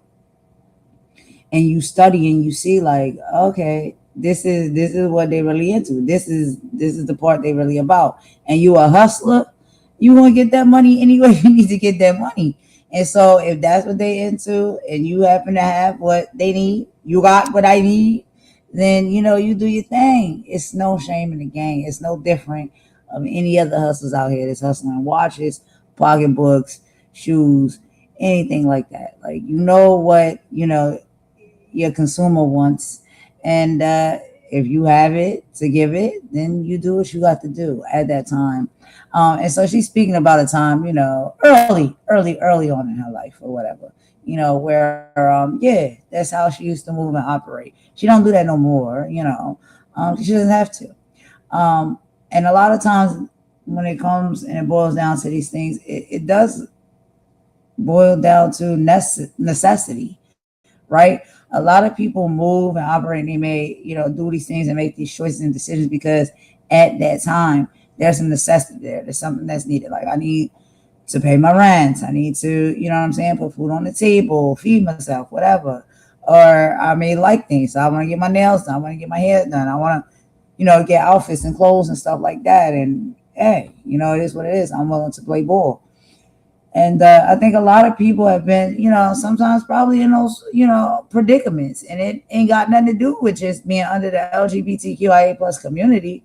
Child straight people be doing it too. They do whatever they got to do to get what they want and what they need. And so that's why I'm like, yo, I just don't feel like we should pass so much judgment. You know what I'm saying? Like when it comes to this, because it may look a little bit different for different groups of people, you know, based off of what it is they do and what their choices are, what they're attracted to. But everybody typically move and shake a certain type of way, especially in the times of need. If they need something, child, they're gonna do what they have to do to get it. And especially when you're young. But then, you know, when you get older and you make more of a, you know, solid life and stuff for yourself or whatnot, you don't have to do those things no more. Then now you can make the rules. Now you can set the tone as far as what you will and will not do.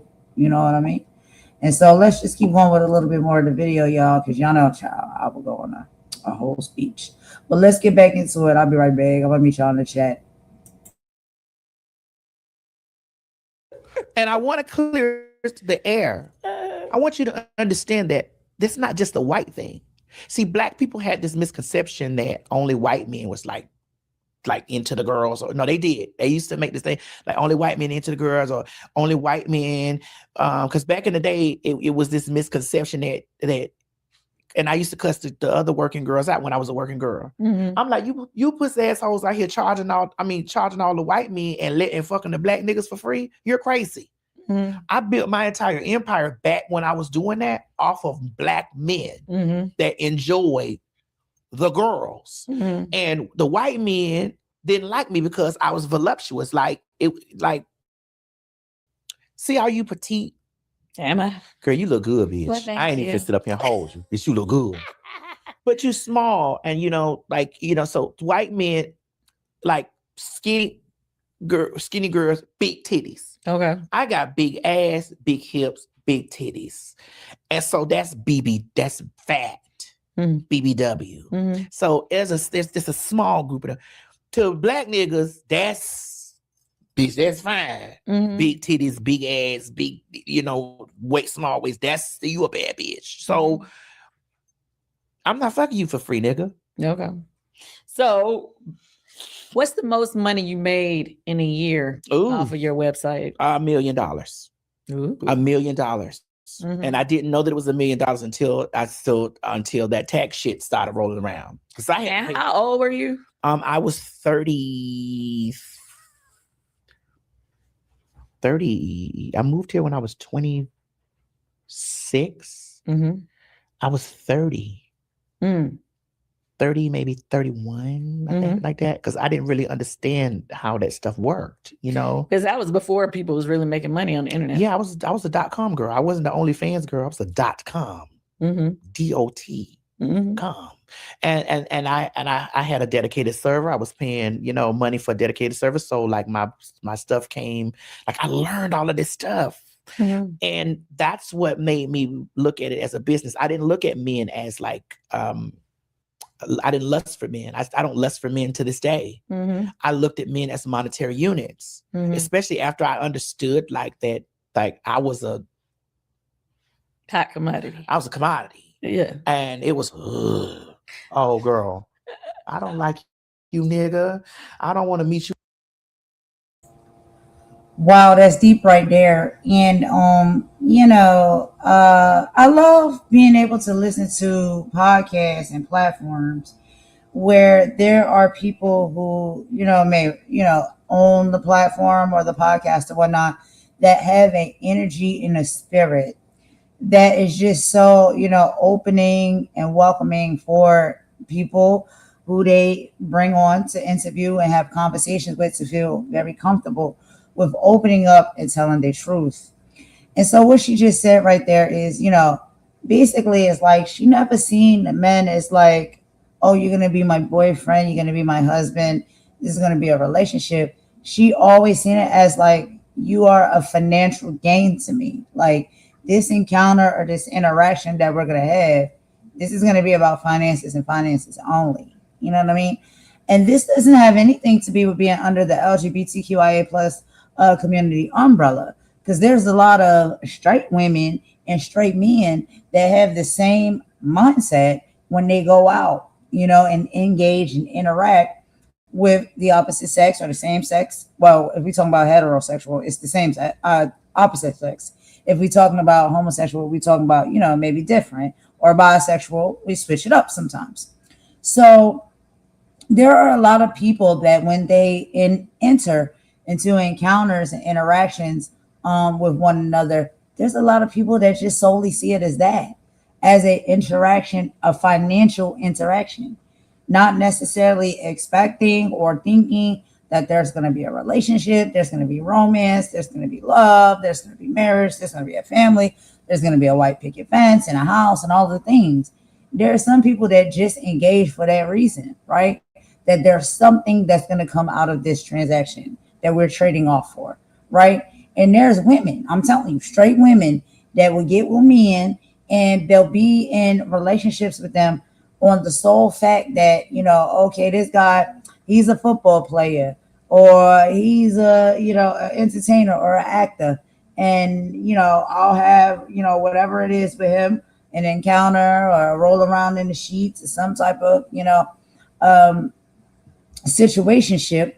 And I know that I can get things out of it, right? Like I can get maybe handbags, clothes, money, cars, jewelry.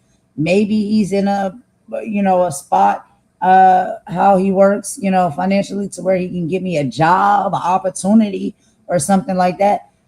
This sexual encounter, or this encounter between us, is going to be based off of what is going to come out of it.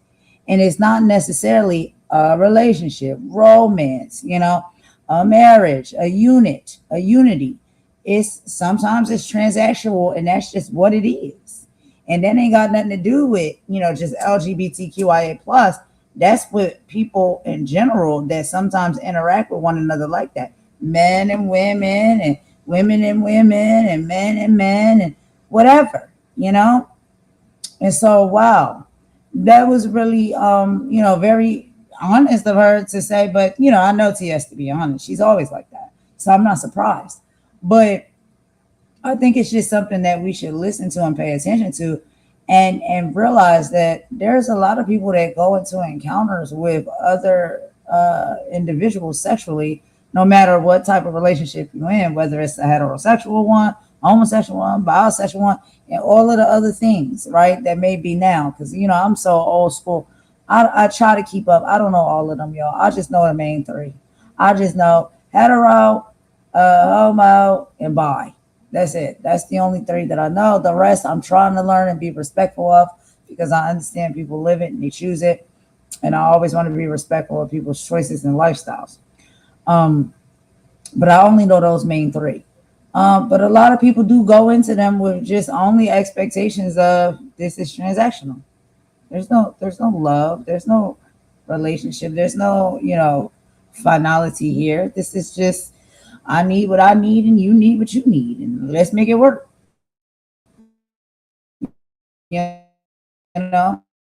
Interesting to hear, because I do believe there's a lot of people that move and operate like that. And I'm not saying it's a bad thing, because I don't think it is. I think it's a choice.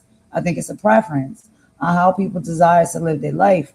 But one of the things that I do think, honestly, and again, it's just my personal thoughts, feelings, and opinions, is that at some point in your life, right? Maybe when you're young, it flies and stuff like that. But as you become financially stable on your own, and as you get a little bit older and more mature, I think sometimes you're looking for a little bit more than just that. You may be looking for a relationship. You may be looking for a marriage. You may be looking for family. And you've transitioned into, now your mind and what you want in your life, and how you engage certain relationships is going to be coming in different. It's not going to be coming in with that same lifestyle. Like, yeah, this is transactional. I'm gonna do this for you. What can you do for me? Woo, woo, woo. I think as sometimes you mature and things become differently importantly to you, you may actually want a little bit more out of these engagements and these interactions, such as relationship, marriage, kids, family, all of the things. And that's okay. I think it's okay to, mature and change and switch and say that now you want a little bit more.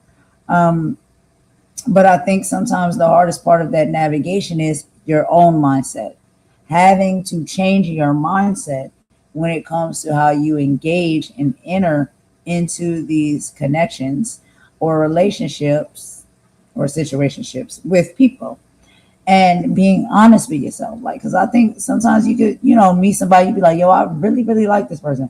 I want this person either to be my boyfriend, my husband, my baby daddy, or, the father of my kids or whatever.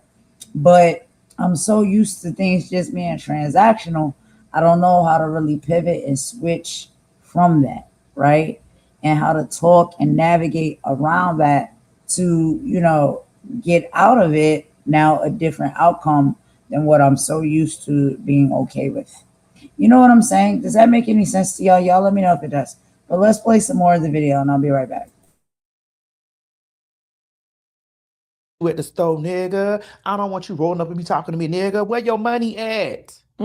That's when I started understanding it. And the biggest misconception that women have about me today is that I coddle men and I protect deep down low men. I don't give a fuck about no nigga.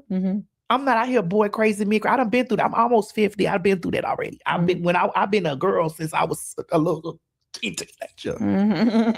Since I was a teenager girl. So I've been through the phase of like going bananas for men. Oh, he cute, he fine. Now that doesn't mean I don't find men attractive. I'm now in a space, Kandi, where in this age area of my life where I'm regaining, I'd say this every time I talk to anybody or interview. It's kind of like what a cancer patient after he or she has been through chemo and because usually when you have cancer, like because my manager, who I love dearly, Allegra Colin, she went through cancer and she said that she lost the feeling in her fingers and her toes. Is it neuropathy? Am I saying it right? It's neuropathy. And she said after she went through the treatment and stuff, whatever, and it was for a while, and she got better, and it slowly, the feelings started coming back. So I'm slowly now starting to regain emotional connection to people and feelings to people, and in particular men, because men were either trying to hurt me, kill me, rob me, or pay me. It was never like and love. No. And those that gave that still turned into the space of robbing me or you know what I'm saying? It was still that. It was still taking something from me. And so,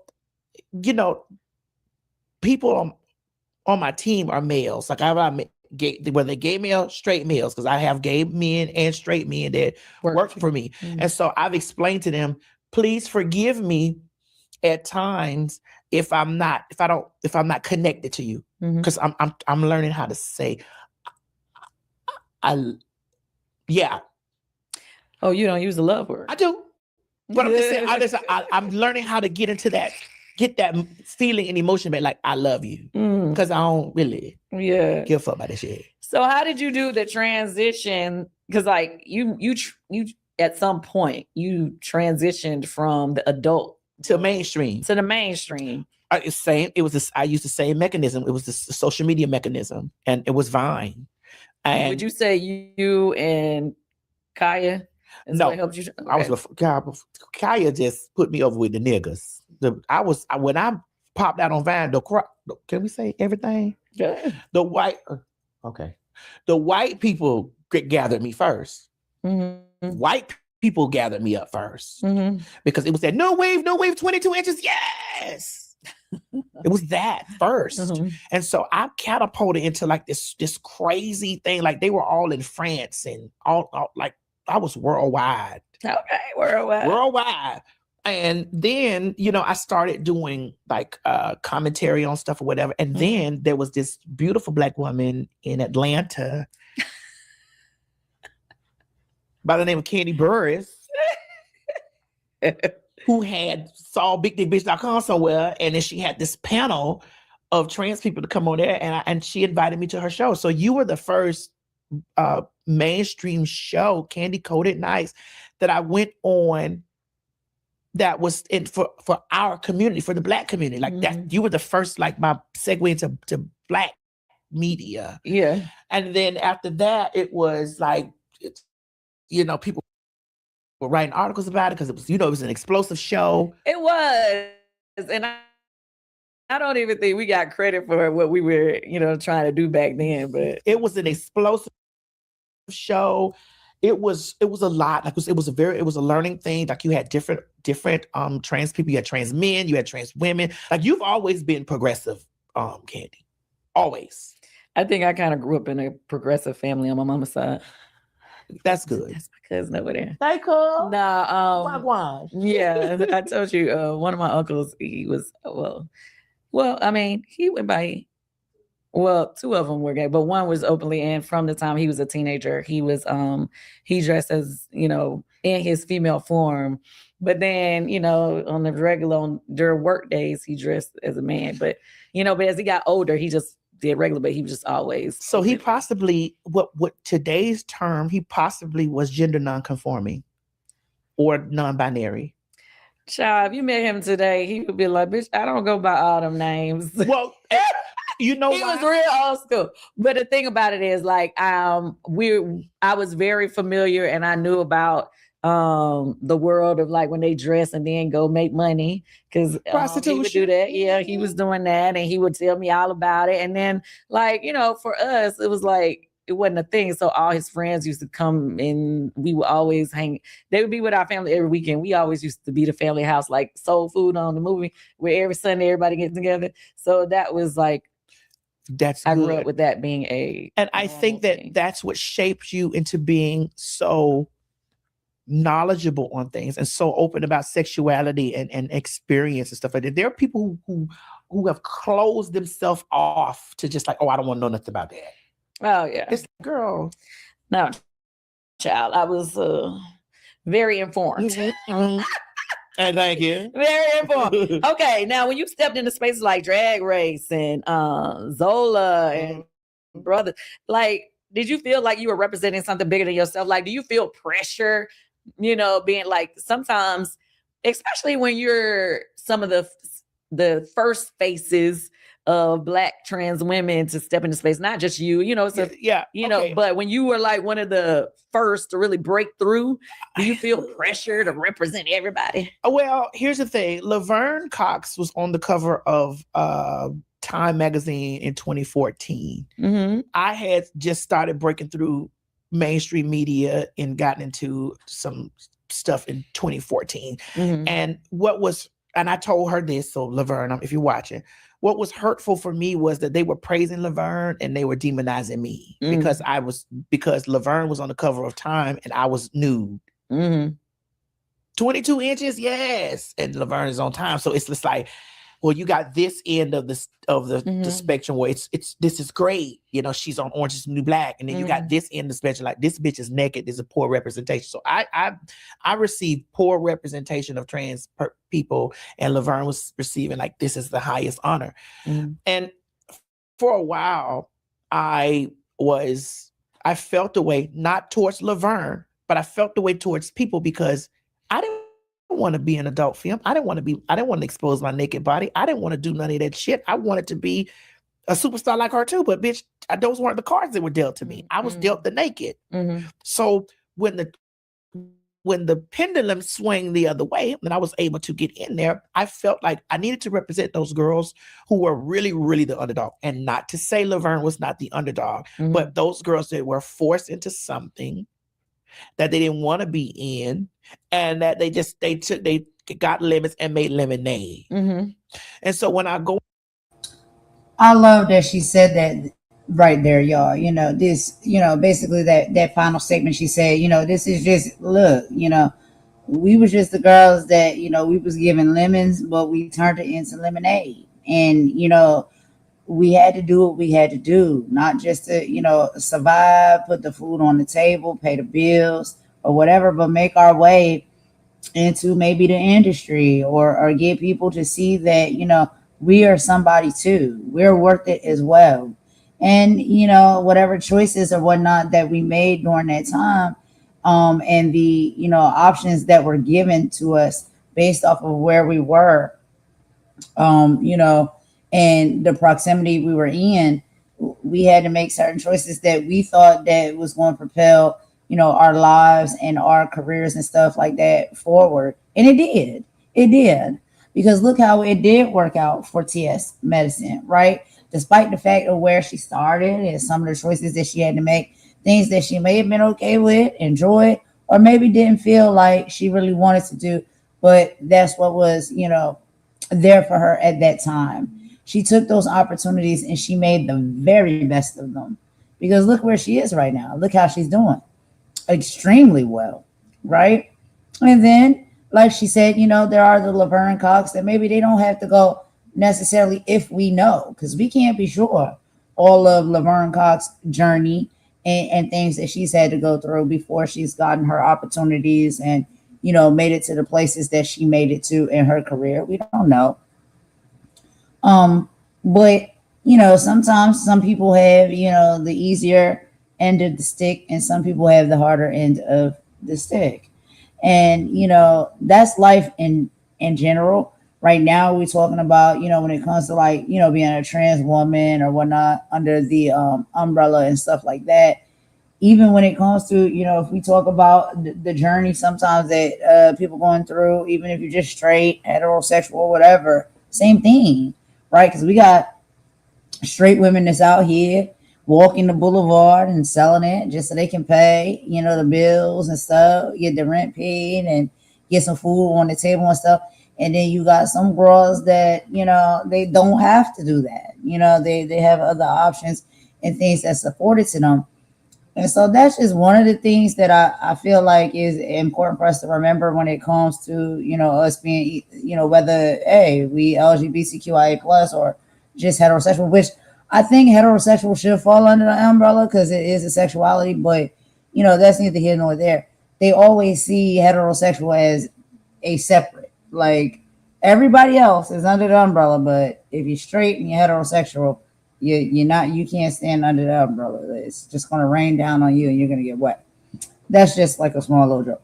But anyway, when it comes to our sexuality and our sexual preference and stuff like that, as people, as humans, I just feel like, we all are different when it comes to that. Just like we're different when it comes to a lot of other things, and it should be nothing that, because it's different, that should be held against you. We know historically, right, that has been a thing, right? That it hasn't been great. It hasn't been great for people who decide, I want to be, homosexual, or I feel like I'm a woman. I want to be transgender. I want to be a trans woman. All of these things, right? The choices of what people feel that is more like them and represents them, and they want to move forward with those choices, they do happen to get, attacked and, treated poorly because that is what they choose. And oh, child, this is a whole nother conversation for another day. And I hate to always bring this back. It can be in a certain slight way similar to when it comes to race, but when it comes to race, I feel like when it comes to race and your skin tone and your color and stuff like that, that's less likely a choice. You know what I mean? Like, because there's no way that I could have changed, or I can't. I mean, well, we got people that bleach their skin, right? And then we got people that tan a lot. So, if that's your form of maybe, changing your appearance when it comes to, your race, your skin tone, and your color, those are things, right? Those things happen. But if you do nothing to alter that, right? And you just step out here as who you are and how you are, when it comes to just your skin tone alone and your race or your ethnicity alone, it's like you can't change your ethnicity. You can't change your race. You can't change any of those things. That's how you were born. That's who you were born to be, and that's who you are. And it's like you can change your skin tone, you can change how you speak, you can change where you live, who you date, how you wear your hair, what type of clothes you wear, things and stuff like that. That's the external, right? The exterior. But when it boils down to it, it's like, yo, if you are a black person, you're a black person. That's it. You can't change being black. You know what I'm saying? Like, you can bleach your skin and all the things like that. You can try to speak, with a certain different type of accent, or use a certain different vernacular to make it seem less likely or less obvious that you are a certain race, but you are what you are, when it comes to that. And so there's that on one side of the coin. And then, we also have to be understanding that when it comes to people that feel as though, like their sexual preference or their gender identity, is something that's very important as far as when it comes to who they want to be in this world and how they want to show up in this world. The ways that you can change that or maneuver that, around, maybe even we could say that they have a better chance, you know what I mean, of changing that. But people like TS Madison, I'm going to be very clear about this because I've watched her platform and she makes it very understanding. It makes it very known for people to understand that you see that she is a voluptuous, beautiful Black woman, right? A trans woman, whatever. But she makes it very clear before the trans situation and conversation happens, you see my skin tone. I'm Black. Black woman, Black man, it don't matter. I'm Black. And, sometimes when it comes to these things that are happening in our society, in our world and stuff, it's like, yeah, that is what they see when they look at you. They see what you look like. And the first thing they see sometimes is that you're Black or brown skinned. And there's a way that they approach you and they treat you because of that. And it's been historically known to be a thing. And now we see that coming back in current day time. I don't think it ever left. I think it was just, they swept it under the rug and they tried to hide it and pretend that that's not the thoughts or the feelings, anymore, but they were. And now we have somebody like, because, we talk about politics over here. So like Trump, that has made it very, comfortable for people to be like, hey, if you don't like Black or brown people, just say it. Just come out and say it. And, and whatever it is you want to do it. It's giving that, right? And so that's where we're at right now. And one of the things I like that TS has said when she's been on her platform, and she also does a really great segment called Fact Talk with Craig the Writer Stewart. I like him as well.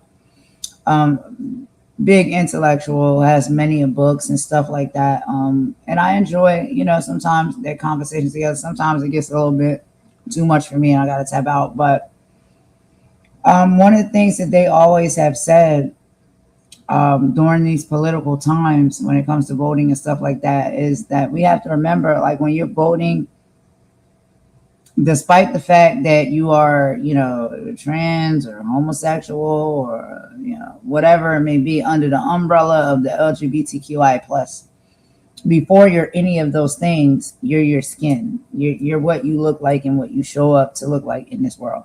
And if you're Black, you're Black. And that's what you show up to look like in this world. Whether you a trans woman, a gay man, whatever, you're Black first. And so they was pushing and they was trying to teach and tell people, prior to the election, like vote based off of that, right?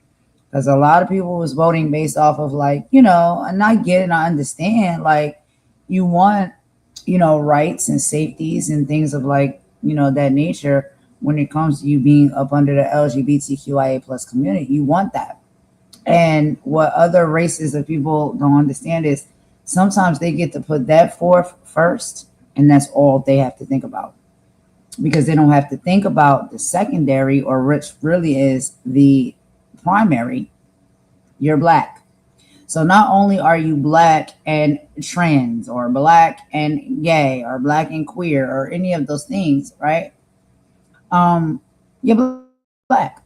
That's what comes first. That's what they see first. That's what matters first. And I always respected the fact that there were conversations on, TS Madison's platform between her and Craig, because that's her co-host sometimes on certain episodes and stuff like that, especially with Fact Talk. That's their show together. And that's one of the things that they always was trying to teach us, right, and tell us. And I don't like to make everything about race, y'all. I really don't. I thought this was an excellent conversation. We're going to finish it off in just a bit here. But it's just, that it's always that elephant in the room that always seems to keep having to be a place of conversation, because they were giving us great advice and information and warning when it came to the political sector in the upcoming election prior to Trump being, voted in the second time. And that's a lot of what they spoke about. Like, even though, like Madison said, even though I'm a trans woman, right? Even though Craig is a gay black man, we know that this administration is saying, which we have seen now that they lie through tooth and nail. But even though they are, this side or whatever, Republicans, Democrats, whatever, whatever side it is that they're saying they're going to do these things to protect those rights, at the end of the day, what are they doing to protect black rights or black and brown people's rights? Because before you're any of those things, you're black.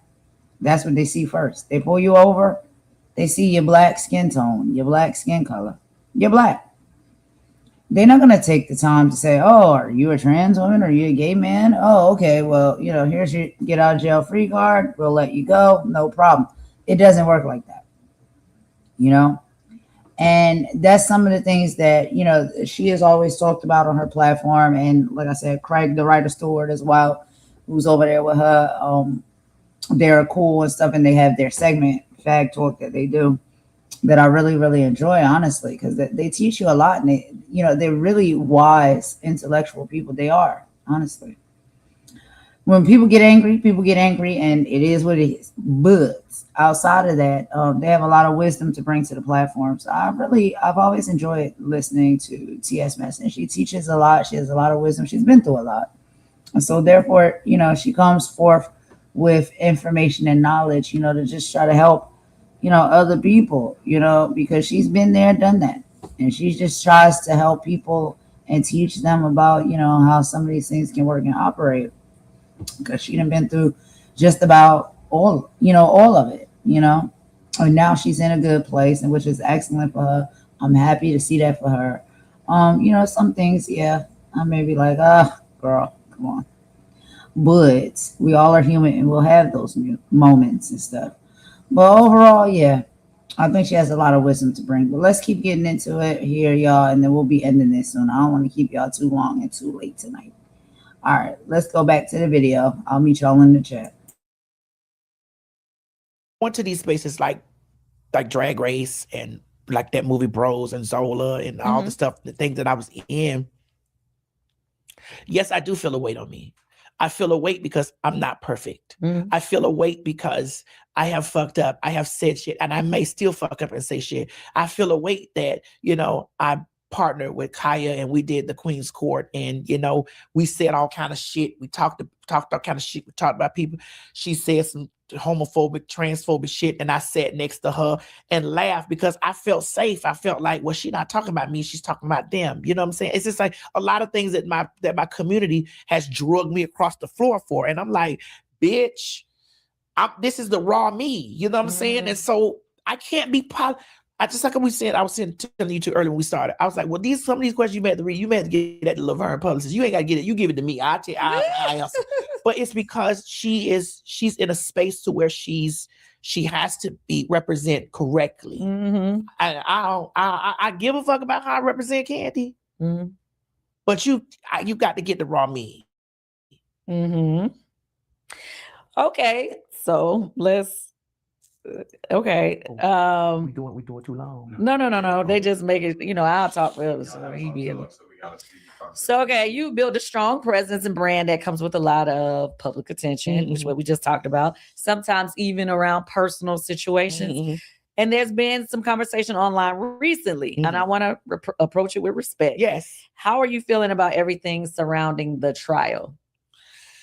Well, we are not at trial yet. We are in the process of. Can you kind of give a little brief for people that I've been harassed and stalked. I know that this story will go into a direction to where it's where the person that I won't name has been painted out to be a martyr and a protector of women because they are uncovering DLs and all this type of stuff.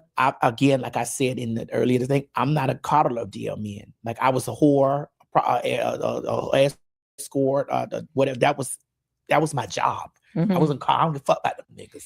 I give a fuck about me. And so in this space right now that I'm in, it was very scary for me because, and I don't care who watches this and feel away. As long as I've been online, I've never really had anybody openly, outwardly screaming that they wanted to kill me or they want me dead. That was some weird shit. That was weird to me. Like I had never experienced anything like that. And so it was, and then experienced it from somebody that's from my own community. That shit was crazy. So why do they want you unalived? Well, they want to me unalive because I represent what they can't be, what they've decided that they've put in this place. Because for you to be from my community and have such extreme disdain, you have to see some admiration somewhere in it, that you see something of you that can blossom that you want to blossom that can't. Either it's for your family, it's either because you can't afford it, whatever. But I will tell you this, Kandi. It's my mother that I'm had to watch cry, and my mother that is in fear of, why do these people hate my kid? And the people have garnered a large fan base that's supportive of that, and have been funnily giving them money. Yeah, it's like this stuff that I've seen that I just been like, wow, this is weird. Okay. I got it. Yeah. But it's just like looking at this shit. You don't even know what to say about it. You watching it, Kandi, you and I both have a mutual person that harasses us both. Oh, yeah. Yeah. But even they've done some extreme shit, but they haven't done the extreme like this. And this is weird. This is a weird feeling to be like, and then watch people say, well, I'll finish what they started. Because I've seen that too. Now that's scary. Yeah. That is scary. People don't understand, like, if you say you have a stalker or whatever, people be thinking like, okay, girl, but it really do be people out there ready to.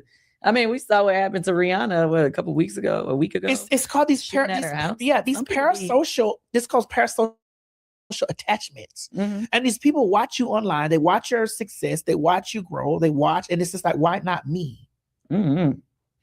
Or they just want to be a part of. And then they say, well, let me grift. And let me figure out how I'm going to get in and attach myself and monetize off of this. Because sometimes people be like, they want to get paid off of being your op. Well, that is true. It's a lot of those. Is there anything you wish that people understood about respecting boundaries, especially when it comes to public figures?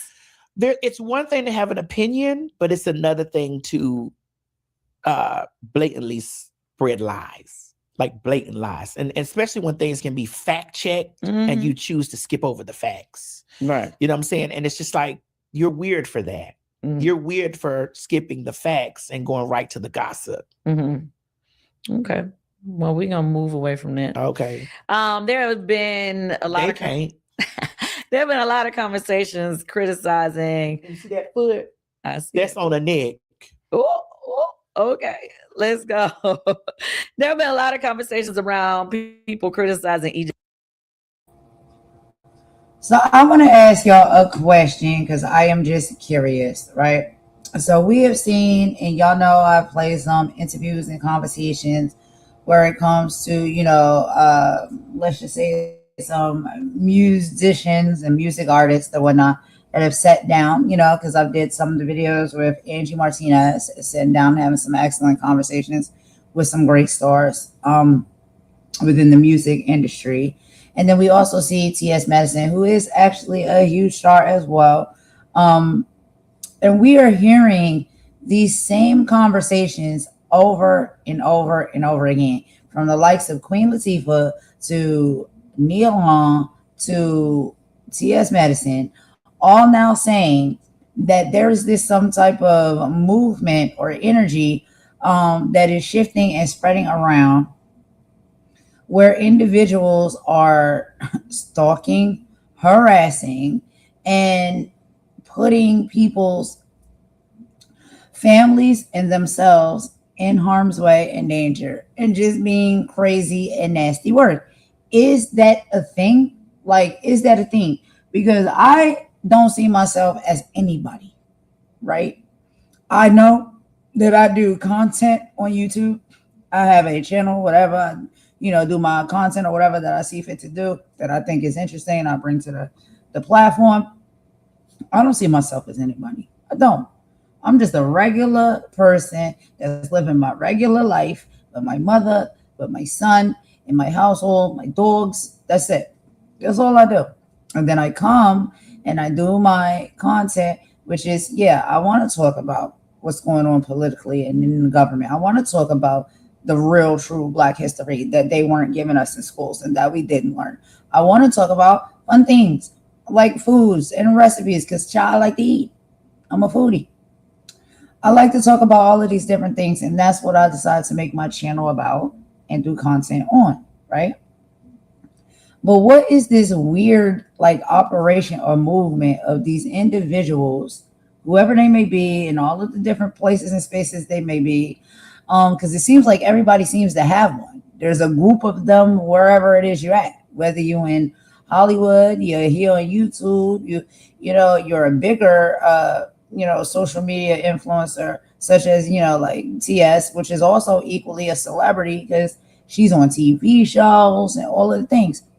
What is this group of individuals and people in this operation where they set out to harass you, to stalk you, to obsess over you, try and hurt and harm you, defame you, and tear your life apart? Is it, and I know jealousy is a thing, but has the jealousy gotten that high? Like, the jealousy is at those levels, right? I don't understand why these type of things are happening to individuals on all of these different levels of success, right? Because there's no way that I'm on no level as a TS Madison, as a Nia Long, as a Queen Latifah, and there's many, many more. But they all seem to have these same stories and experiences that they can talk about when it comes to people who just really hate that for them. Hate them, want to do things to destroy their platform, want to do things to destroy their character, want to do things to hurt and harm their family and cause them, And honestly, it's people that'll do this stuff in real life, in person, but that's less likely. I think because a lot of things now are very much virtual and on the internet, that is what I think is the uptick of a lot of this type of energy. Because I think these same individuals, and I'm going to be very clear, you look at a TS Madison, you look at a Queen Latifah, Nia Long is a sweetie pie, but don't get it twisted. Don't sleep on the soft-spoken and the classy, okay? And a lot of people don't know nothing about me and mine and the people that's in my camp, right? And so I just feel like because of the internet and because all of this stuff is virtual, it's a lot of bosses out here. They really think that they're bossed up with these interactions and these things that they do online. You know what I mean? Because for the life of me, because I've lived life, and not long life, prayerfully I will. I'm only 35, y'all. But even since a young girl, growing up the way I grew up in the city, in the hood that I grew up in, trust me when I tell you, these type of individuals and this type of stuff will never fly face to face. It's not going to happen. It's not going to happen. But when we enter into a space of the internet, and people get to come to the internet and be who they want to be, right? And harass and bully and be, badasses on the internet behind a computer screen. I think they get away with a lot more doing that. And then we got these ones that get out here and they get the gumption about themselves, right? So they put on their boots and they pull their pants way up to their stomach, and they decide that they're going to go out here in the actual real world and try and come and visit someone's home, someone's job. Interesting. Like, the internet has boosted people up so much that they think that they are Johnny Badass, right? That they can just show up physically in places, right? And how do they think that that's going to end and that's going to go down? I'm just asking for a friend. If anybody out there understands what I'm saying, it's not just about me.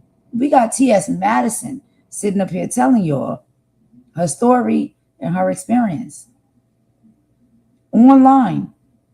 It starts there, right? And then I guess because they can get away with these things online because there's no real practices in place that keeps people safe on these online platforms. It's up there for show, but what are you really doing to keep individuals safe when it comes to these platforms? So then, if that's not happening, these individuals now are feeling like they are, the Joker or something, Penguin, Mr. Freeze. I don't know. They feel like they're the biggest villains of all time, and they're going to get out here and take it one step further. It's bad enough that you're bullying, you're harassing, and you're stalking people online. That's bad enough. And then you got people that, like, they feel like they're going to take it another step further, and they actually going to show up to your residence, where you live, where you reside, where your family reside, and they want to wreak harm and havoc. Somebody must have told you wrong. Do you understand? Like, Martin, for real, tell them. Somebody must have told you wrong. Like, wow. Like, you're very, very boosted up because you've gotten away with so much of the digital harassment and crimes you commit. Now you want to take it one step further, and you want to get physical with it. You want to actually come into people's close proximity, on their property, around their family and their home. Something needs to be done about this. Something needs to be done about this, because this is not it. And I think it's going to be a lot of unfortunate circumstances that come from this. You shouldn't play with certain type of individuals. Now, TS already showed us and told us she don't play. She ain't playing them type of games. She got her mother, who is also, of a fine wine age, may have some ailments and conditions that slow her down, her mobility and things of that nature. And she cares for her mother, and her mother cares for her. And they reside together, and they love each other down to the ground.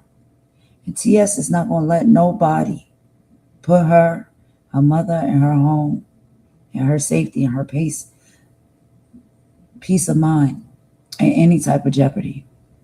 She's not going to let it happen. She's not.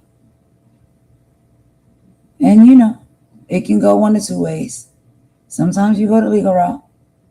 But, hey, even while that's processing, because, that takes some time, don't ever for once think that you can pop up on anybody like a TS Madison and think that there's not going to be something there waiting for you behind the door.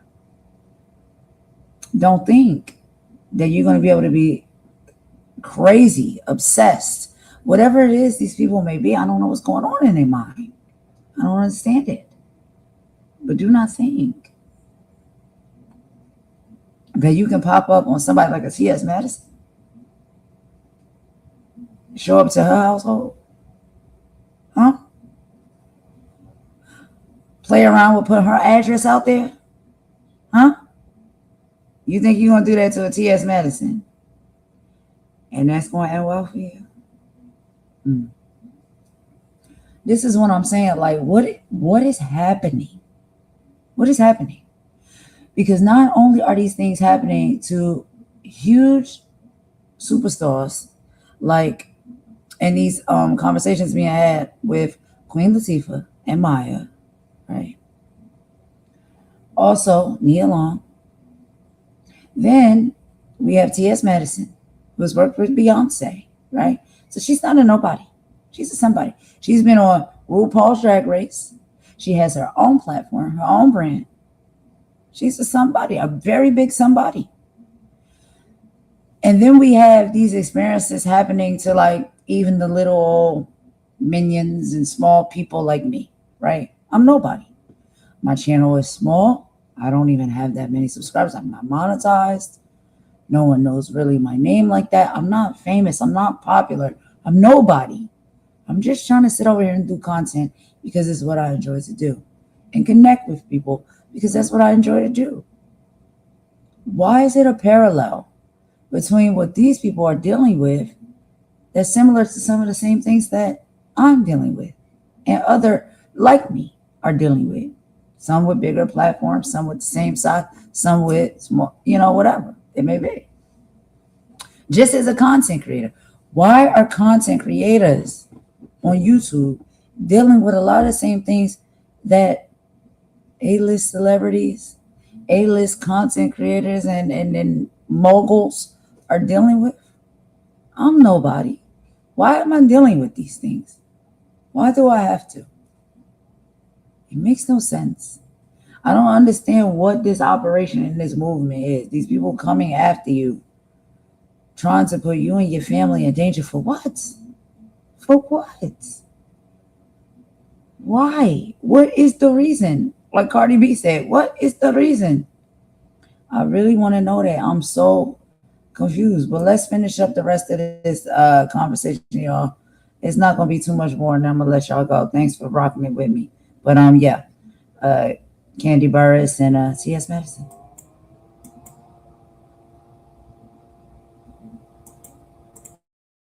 Jay Johnson for saying he prefers, well, she. No, he, they, them.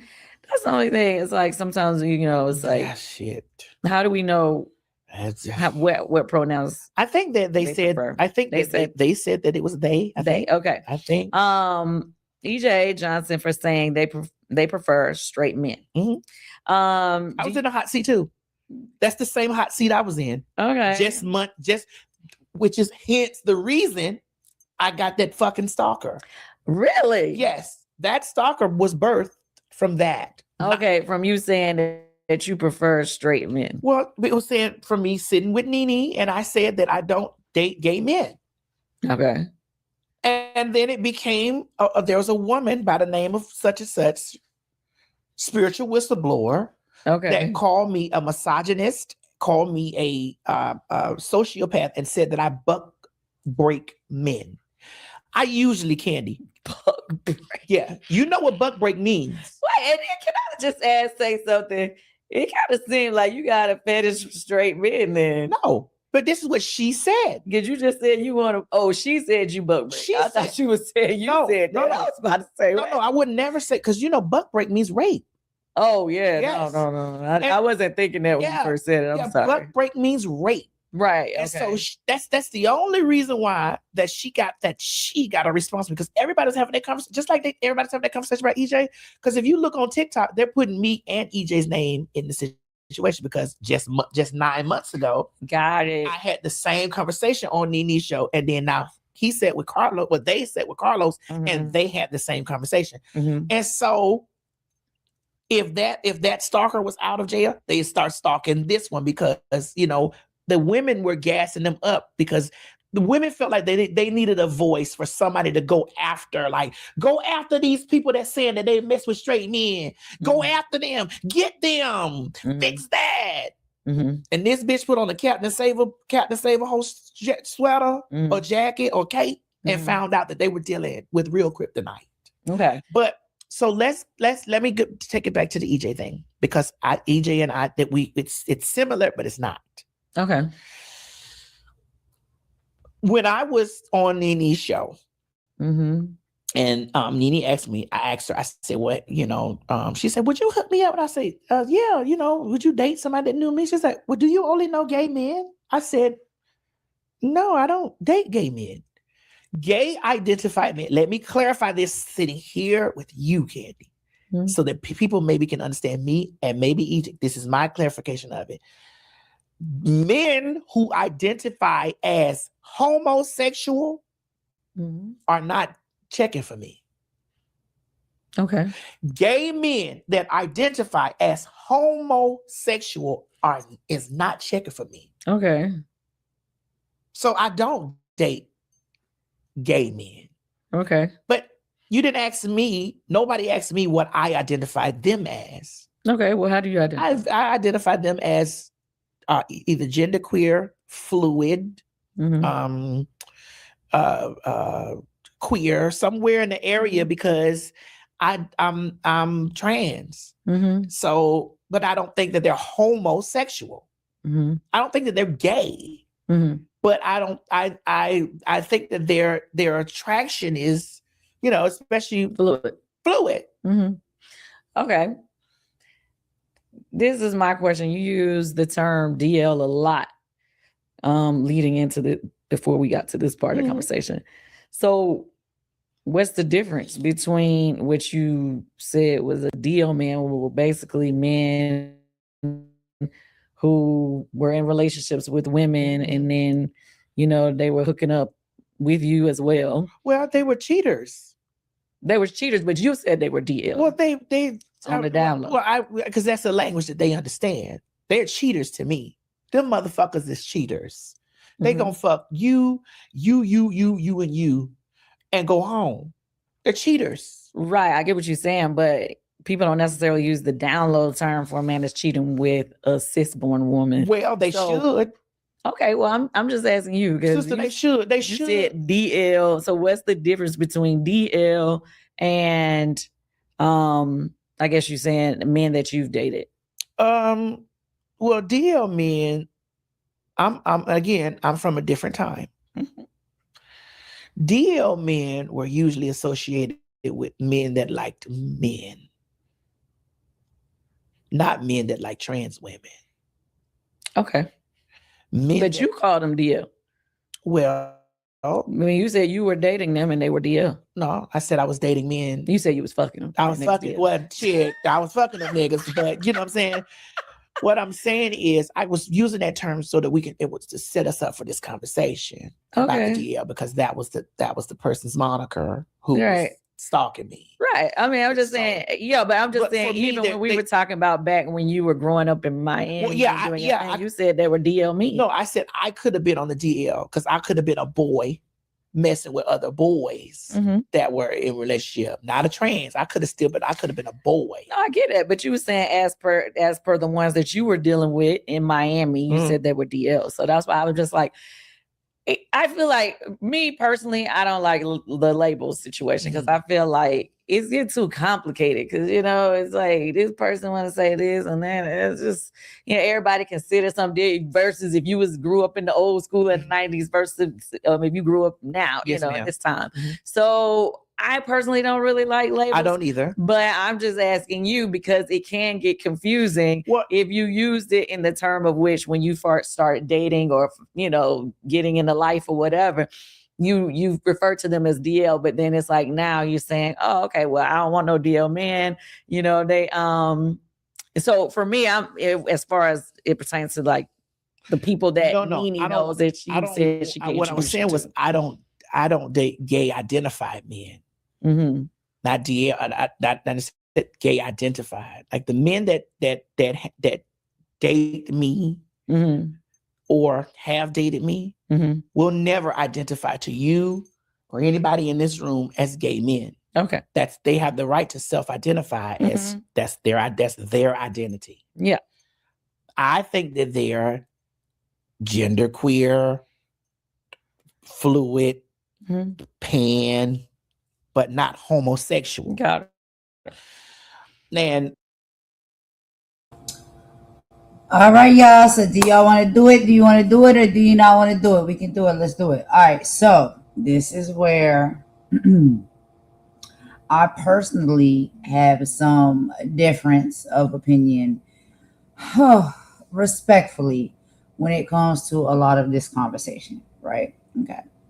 So I'm not to say that I'm the one who holds the truth or the understanding or any of that, when it comes to these differences, when it comes to sexuality, right? Because I feel like when it comes to people's sexuality and their choices as far as what works for them and what they're into, I feel like, let people do what they do. You know what I mean? You into that, you into that.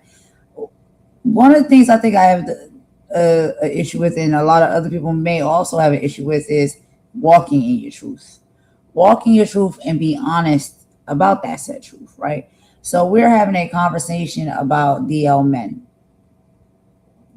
And then there's also now these additional titles, right, that are being added on that are under the LGBTQIA plus community, which has always been a little bit like, I'm trying to learn it, I'm trying to understand it, and I want to respect it because I desire to seek out to respect, people's choices and whatnot, who they are as a person or whatever. It ain't no problem. It's too easy to do. But one of the things that I'm just not really getting is like, I feel like things are being made more complicated than what they are. I feel like I said, if you are, a man that's attracted to a man, you're homosexual. They have always listed it or titled it that if you're a woman that wants to be with a woman, you're a lesbian. And let's just take back the attraction. Let's just say that you want to be sexually involved. If you're a man that wants to be sexually involved with another man, you're a homosexual. That can also, on a grander scale, cover women who want to be, sexually involved with women. However, they gave that their own title, which is lesbian. So women who want to be sexually involved with other women are lesbians. If you are just, a man and a woman that want to be sexually involved with each other, that's heterosexual, right? And then now we are talking about, all of these other dynamics and, things that have been added, under the umbrella and within the said definitions. And honestly, and I just got to say, I just feel like a lot of people who live within that community and navigate throughout that community when it comes to anything outside of heterosexualism, I think they're making it a very gray area and more confusing for themselves in their own space of connecting with one another, because they're adding too many titles and too many listings of what you're supposed to be based off of what you like, right? When it comes to your sexuality and things like that. So now we're talking about DL men. So what I have known a DL man or a man to be is a man that is on the down low. So basically when it comes to being on the down low, this is a man who could be married. This is a man who could be in a relationship with a woman, in the public eye, right? For the world to know and see. But in the latest, deepest, darkest hours of his life, when he gets a chance to actually do the things that he truly desires to do and be with who he truly desires to be with, that is a man, right? He really desires to be in the company of a man and possibly have sexual encounters and experiences with men. But what he won't do is keep that real and be honest about that. He doesn't want to say that. He wants to keep that real part of himself hidden. And so therefore he keeps playing along as if he is the happily married husband or the happily involved boyfriend in a relationship, even with kids involved, y'all. Even with kids involved. But what really his desires are sexually and in his heart is to be laid up, spending time in conversations and, encounters and sexual encounters with men.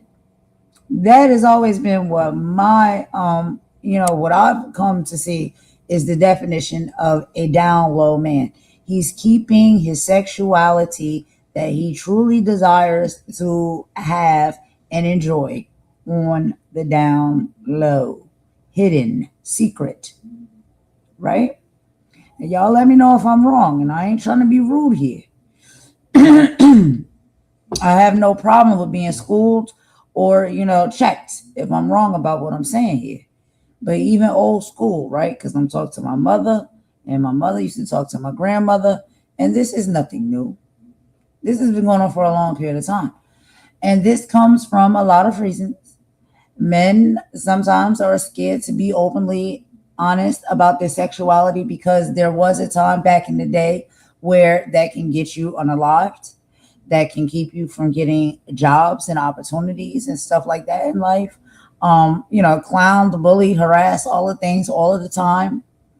It can tear apart your relationships with your friends, your cousins, your uncles, other males in your family, right? Or your camp.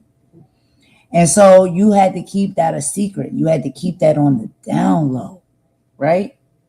And so there's things that you really do like, whether it be, and let's shout out to trans women, whether it be these men who have an attraction towards other men that present as male, right? With their jeans and their Timbs and their braids and their chains and all the things, they present as male, right? There could be men that's attracted to them, and that's, could be down low. But there's also men out of here now that are heavily, heavily attracted to trans women. And the reason, and this is just me, y'all, this is my personal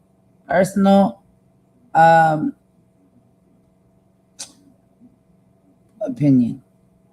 I think a lot of these men feel a lot more comfortable with trans women because they understand and they see that the aesthetic of trans women presents as female.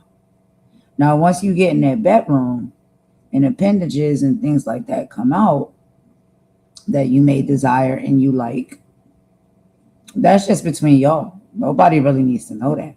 Whatever happens behind closed doors and in a bedroom where it's just you and, an individual, that's your personal business. But some of these trans women come with additional pieces, like the Barbie dolls come with, extra outfits and shoes and accessories and stuff like that.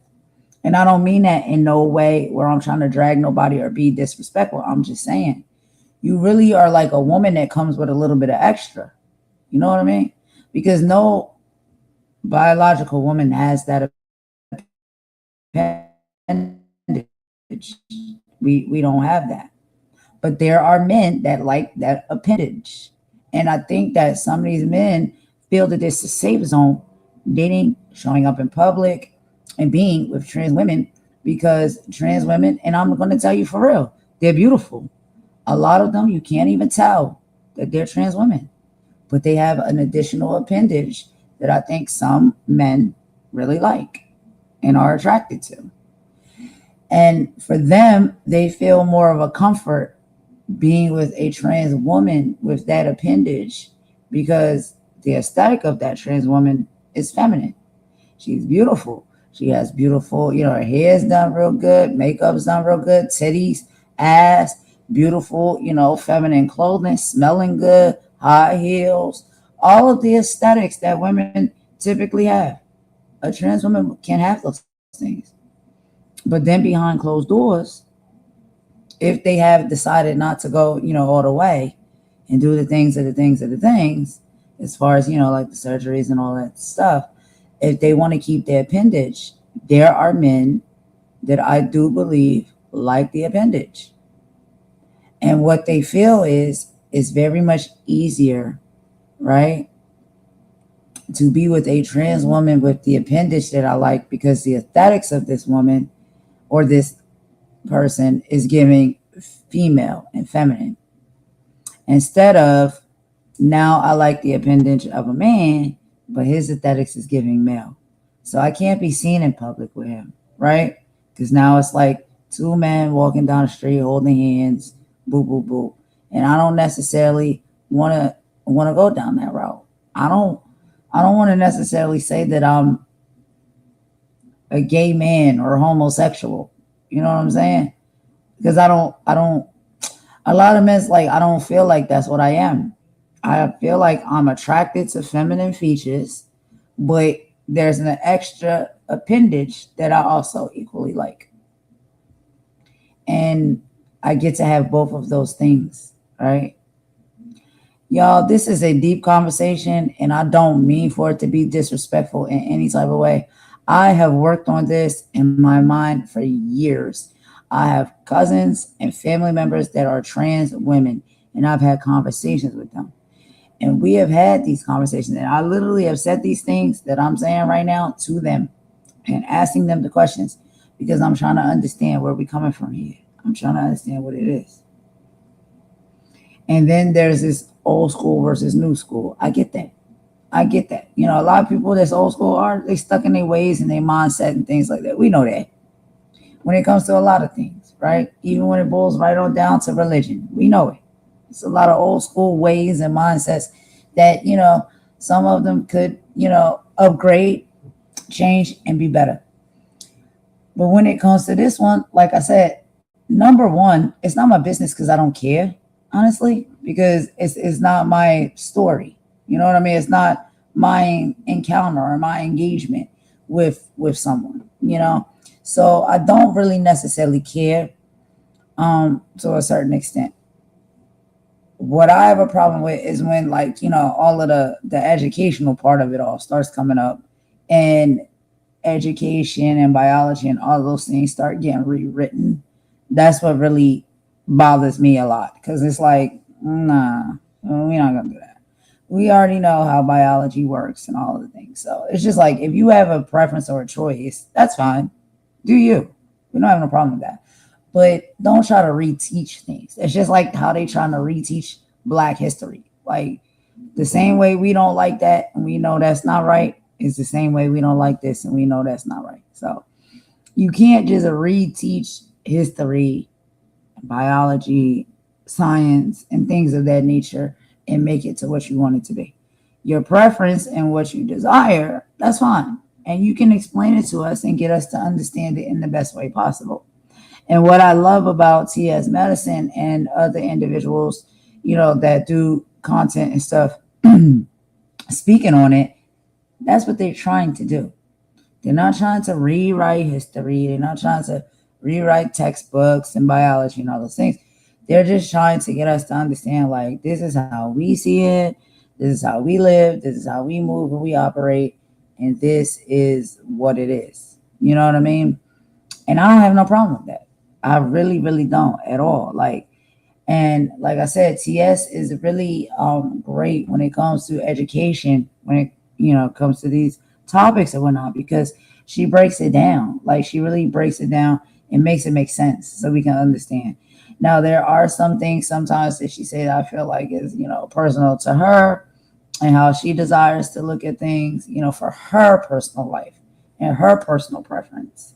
It's not that she's saying overall, you know, across the board is how we should see it. I just think she just talks about what works for her and how she sees things and decides to operate. And I don't think there's nothing wrong with that, because that's her personal preference and everybody gets to have their own personal preference. But anyway, let's keep going and then we'll wrap this up in just a bit, y'all.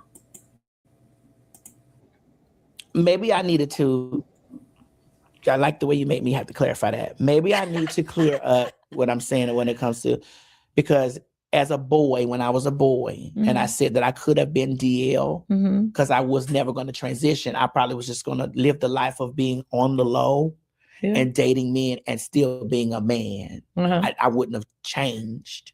But now that I'm a trans, you know, there are discreet gentlemen that are necessarily not in a relationship with a woman, or not in a relationship. They're just dating. They're just fucking. And they're not necessarily like hiding nothing. They just not. So you said discreet gentleman. So it goes from DL to discreet Well, it's gentleman. different. It's a difference between being. Friend, I don't know if I agree. Because you said discreet gentleman, that means they still not necessarily wanting people to know. Yeah. Okay, so that's the same thing almost. Not if they are not in relationships. Like if they're not in a relationship, if you DL did not necessarily mean you were in a relationship. But that's what that you are, dating both, or not even both. Bisexual. You date. Isn't that bisexual? It is. Well, it depends on who you're asking. Like we just said, you can be fluid, you can be, whatever. Isn't that bisexual? See, DL has been demonized because what they're saying is, I got a wife or a girlfriend, and I'm fucking around with you. Or you can just be single and not necessarily sharing the fact that you're dating. You're open to dating both genders. That's discreet. Or bisexual. That's discreet. But that's not how you described them in the beginning. And I feel like that's why a lot of people be confused. Well, in the beginning, I described it from the perspective of me being a boy. No, because you said you've been a girl since teenager. I was. So, friend, I'm listening to you. I heard what you said. I did say that, but but what I said, friend, was, see, sister, I like this. See, I'm a Libra, she a Taurus. I like this. Sister, what I said was, I could have been DL if I wouldn't have left. No, even we left the house with my right. But even when you start talking about as you were living your life, after you met the first person who made you feel comfortable not changing your partner. Yes. Mm-hmm. Okay, you even described the people during that period as DL. So that's why I'm saying it's confusing to. I think gender terms are confusing to people anyway. Mm-hmm. So I'm not saying you did anything wrong or whatever. I'm just saying that for a lot of people that could be confusing. It's like if you say it, so we fast forward it to today. Okay. And then you're saying discreet gentleman. I'm dating discreet gentleman. It's like, okay, well, he's still maybe a man who's masculine, who's masculine presenting man. Mm-hmm. You know what I mean? Who basically likes both, but doesn't necessarily want everybody to know. So it's still, to some people, considered to be the down low. But if he's to some people who aren't looking at the parameters, and the parameters of if he has a wife or a girlfriend, single. We're going single. Okay, well, if he's single, we're not going to even touch. If he's single, if they got a girlfriend or they married, they don't need to date nobody else. He a motherfucking cheater. Yeah. But if he's single, he's discreet. He's discreet. Yeah, sister, he's discreet. If he still don't want nobody to know, that y'all are in relationship. But that doesn't mean that he's don't know nigga hide me. Okay. I'm 50 years old. If a nigga hide me, he crazy. Okay. All right, I'm sorry. I gotta agree with Kandi, and I don't know if that's and we know Kandi, she's been married, she's been with men and stuff like that. But we know, whatever. She may be attracted to women and stuff. So am I. Who cares? Anyway, all I'm saying is when it comes to this DL, that's the old school terminology. Now the new school terminology, like I said, they keep setting the bar higher. So now it's supposed to be discreet. No. I don't care whether you're saying DL or discreet. These are men, right, that don't really want it to be widely known or publicly known that they are attracted to men and want to have sex with other men. That is what DL is. And they will do what they desire to do, but they want to keep it on the down low. They don't want it to get out. They don't want it to be known. They will hide and sneak around and scope around in the middle of the night or whatever hours to get and do what it is that they want to do. And guess what? They can be single doing that. They can be married doing that, or they can be in a relationship doing that. It doesn't matter. That's what it is. And I just don't understand why we have to get to a point these days where we have to make excuses, comfortable excuses for what things clearly are. Just say it for what it is. I am a man who likes other men. I am a man who likes to have sex with other men. Now, if you're bisexual, then I am a man who likes to have sex and be with men, but I also equally like to have sex and be with women. Why can't it just still remain simple like it used to be? What is all of this extra? Read all about it all of the time. I don't understand that. What are these different cadences? And again, I don't want to be disrespectful because I know there's people that may possibly listen to my channel, maybe in, the cut or whatnot, listening to my lives and stuff. I love each and every person. I have nothing against anyone who lives their life and move and operate the way they do. Sometimes I'm just looking for maybe if we could have the conversation and you want to give me a little bit more of insight or information about how these things work and operate, I'm very much open and welcome to it. But when it comes to some of these things, if I don't get that, for the most part, it's just like I'll simplify it the way I see it. Like, and I don't know if I'm wrong for doing that. I don't mean to be disrespectful or hurt or harm anybody for doing that, but it's just like how I see it. Like, I'm not understanding what is the extra when it comes to all of this. Like, I just feel like it's becoming too complicated and it shouldn't be. It really shouldn't be. But again, who am I to speak? I'm nobody. I don't set the tone. I don't make the rules. I'm just trying to understand, because with the understanding can come a better, level of like, what I'm saying? Oh, okay, I get it. I got it. You know what I mean? I got respect. Maybe if somebody else say it, I can pass down the information to them. If they get it wrong, and this is how we pass like the right information down the line and make sure everybody is being respected. You know what I'm saying? Based off of how they live and how they choose to live and move and operate. I want that. I want to be able to tell the truth. I want to be able to tell it for like how it really is. But I'm trying to understand it. And I'm trying to get somebody to fully explain it to me to where it makes sense. And the problem that I'm having is when I try to have these conversations with people sometimes, right, that may even be under the umbrella or live that lifestyle, a lot of things they say to me don't make sense. And the bar keeps getting set higher and higher and higher and different. Like, I'm not getting it. We're going from down low to discreet. So now, they're both D's. So is the D under the umbrella too? I'm just not, like, what are we supposed to deduce from all this? Like, 1 minute, the minute DL, the next minute they're discreet. What is the difference between the two? Just like Kandi was saying.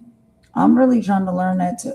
But let's keep going because I want to be respectful. But some of the things it's just I'm not getting it.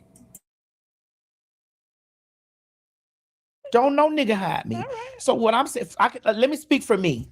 Okay, let me. Don't no nigga hide me. So, but also I might be in a place, or we may be in a place where like I don't want to necessarily speak this out to the public because of I don't know if this is gonna if you're mentally prepared to be able to handle what comes along with this. Gotcha. Okay, I know I don't want to go too far into that because I have something else that I really want to ask you about. Okay. All right, y'all. So I'm gonna be fair right here, real quick before we move on. With that statement she just said, it's giving that, and y'all work with me, y'all rock with me with this one, right? And it's respectfully. It's giving for me that a lot of women that are living their life as trans women, they have to continue to pivot, move the bar, add on, clauses and things of that nature to make their identity and their comfortability continue to exist and be comfortable literally, right? Because when she said that comment, it's not necessarily that it has anything to do with the man. She's saying that I don't know if he's ready or if he's in a position to fully take on and accept being in a relationship with me, a trans woman. And so now what I have to do is what? Change up titles for this man or for these men, so they can be comfortable in the relationship or the encounters that they have with you. Is it for their good? Is it for their bad? We don't know. It seems like it's all wrapped around you. And I just gotta be honest about that. And it doesn't mean that I dislike or I have any disdain or hate, for anyone, because I don't.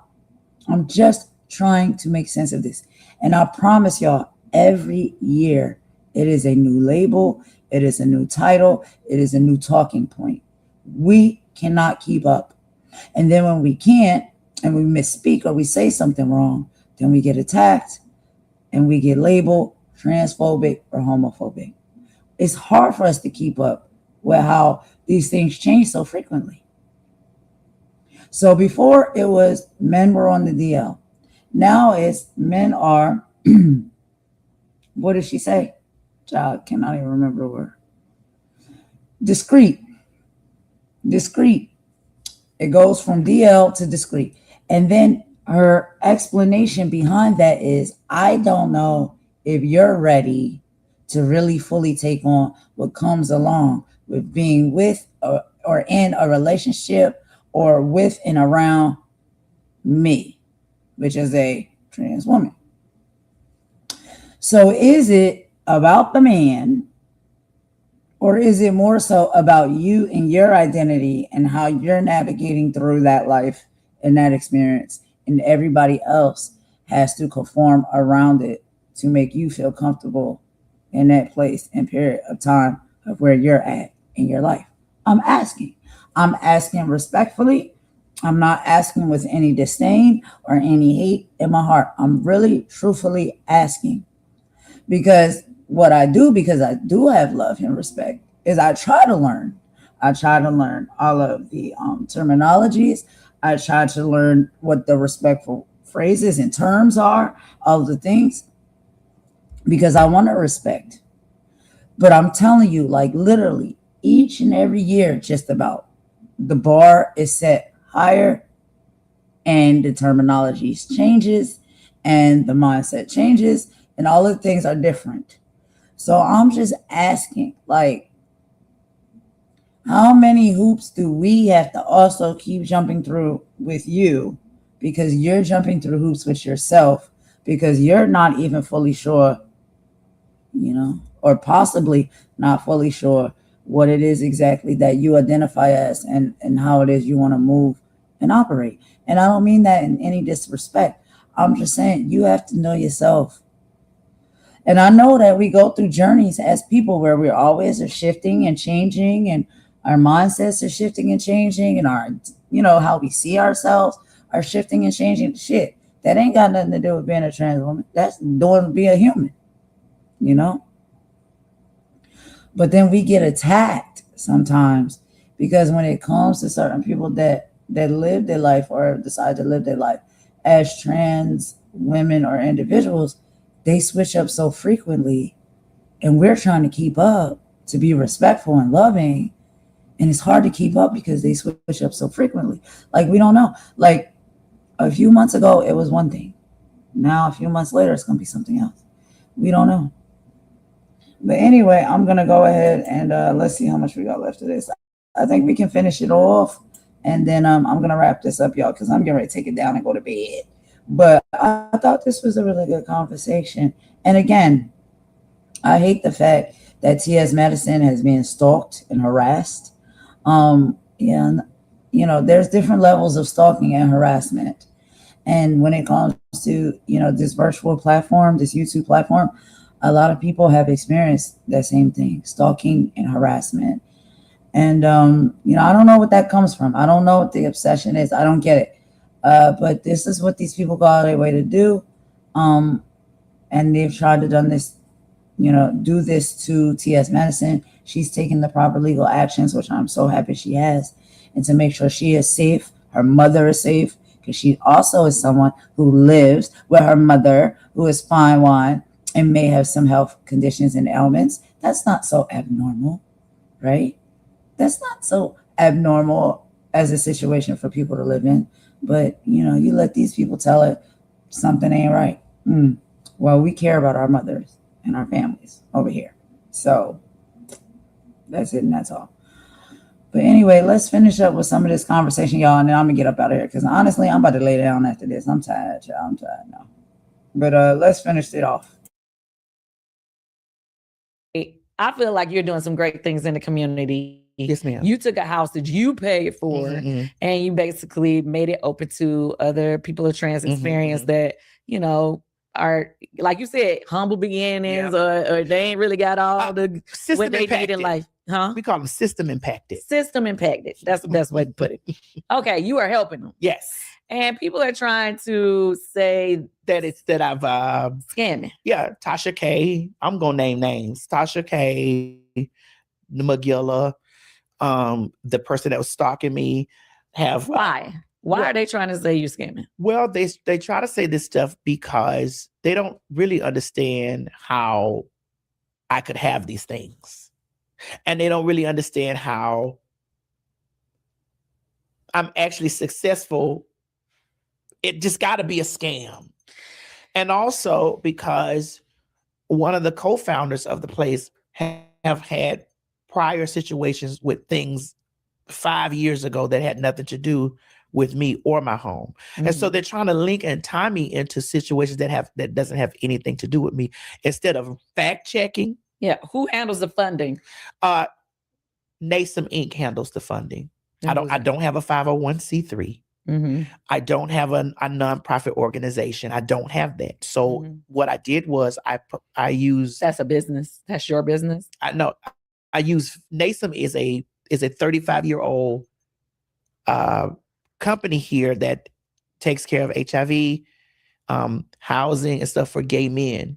When they partner with me, because they have a 501c3, we did the initiative of opening up a home for trans people because there's so many trans people here that are homeless. So question, the person that you said that had some issues in their past that you work with, are they a part of that company? No, they are. So they don't even deal with any of the money of funding. No one. She doesn't. I don't. NASM does. Okay. The money comes to NASM Inc. Right. And so I just wanted to clear that up. Thank you. That people can understand, like, if she partners with another foundation that's handling all the funding and they're doing everything by the book, then you can't look at her as crazy. Because first of all, you bought the house. Yeah, right? That's my house. That's your house. Yes. So I just want to clear that up for people that, maybe trying to turn it into something. If they try to turn it into something, the facts are there. And if they people don't read. They don't. They don't read. And that's why they fave is where they fave at. And I'm still running my house. Yeah. Boom. I want you to continue to keep doing great things in the community with that. Don't let the people say nothing crazy that's gonna stop you from what you're doing, because that's a wonderful thing. I am, Kandi, and I actually am thinking about opening up to like a co-ed so that it's not just trans women, but for people that need it. Yeah. So I'm thinking about doing that. I've been communicating with NASM. I talked with them actually yesterday. Because they're going to start doing more fundraising stuff on it because that's a part of their initiative. And and I have to say, I have to commend them because they were just focused on gay men at first. It had anything to do with trans women. And so when we came into the partnership of it, it was like, well, let's fill a gap that's needed with trans people. Okay. Okay, this is something that I wanted to do that let her do. No. All right. Okay. So last night I was in the car with Morris, my friend right here. Hey, Morris. And we were talking about I was saying things that I'm speaking into my life right now. Yes. I'm speaking that, I don't want to tell y'all what I'm speaking on. I want you to speak life into yourself right now. So tell us when you say, for me, I'm speaking that me and my kids are going to have the best of times. We're going to have a lot of fun. I'm speaking that big checks is coming in. Oh, yeah. I'm speaking that the play that we got coming out right now is going to be super successful. Like, tell me what you're speaking into your life right now. My name is TS Madison, and I'm speaking abundance, prosperity. I'm speaking everything that I touch turns to gold. I'm speaking more business opportunities. I'm speaking more of my housing initiative. I'm spreading across the country. I'm speaking of doing partnership with Kandi Burruss because I want her to create the Little Shop of Horrors play all Black, and I play Audrey too. You know what I'm saying? I'm speaking over my movie deals and everything that I've been working on, manifesting and coming to fruition. I'm also speaking over this regime falling. I'm speaking over this regime falling down so that we, people of color, women, trans women, can be free from the shackles of white supremacy and patriarchy. I'm speaking over this country that we will be safe as trans people, as people of color. And I'm speaking, again, abundance, wealth, and prosperity over myself to the end of my days. Okay. Now, is there anything that you want to share with the people that you got coming out? What have you done yet that you are ready for? What kind of legacy do you want to? Well, I want to get deeper into my producing bag. Let me fix it. I'm going to get deeper into my producing bag. I'm going to be creating more spaces for Black people, Black trans people, Black gay people.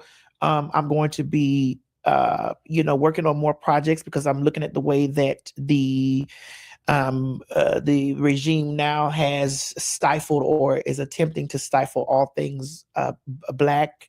And, I'm going to try to find a way like Issa Rae did, like to circumnavigate and make sure that Black stories are being told, Black queer stories, Black women's stories, Black men's stories are being told. And so, that's where I'm at with it. All right. Yeah. Well, thank you. Thank you, girl. For coming on. Thank you. Oh, you do want to do rapid fire. Okay, cool. Oh. Rapid fire, that means quick answers. Okay. All right. What does dating look like for you at this stage in life? Honey, financial.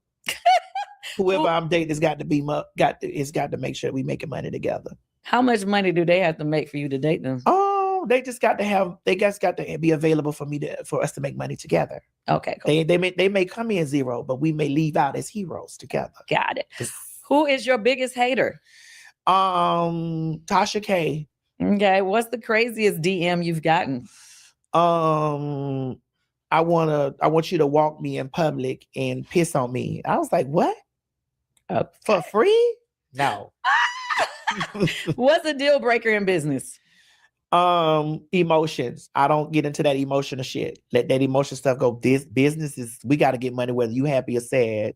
Got it. I feel you on that. Mm-hmm. All right, y'all. Well, thank you. Girl, I thought you was going to give me something hard. You want to give me a hard question, a hard answer? Ask me something hard. Okay. Are you currently in a relationship? Yes. Okay. Have y'all been seen out together? I'm currently in a relationship with money. See how easy that was? What man are you in a relationship right now? Timothy. You ever know? You ever heard of it? No. I know. Is this one of them discreet people you talking about? Yeah. Oh, you talking about yourself. Stop playing with me. I didn't know your birth name, child. Good.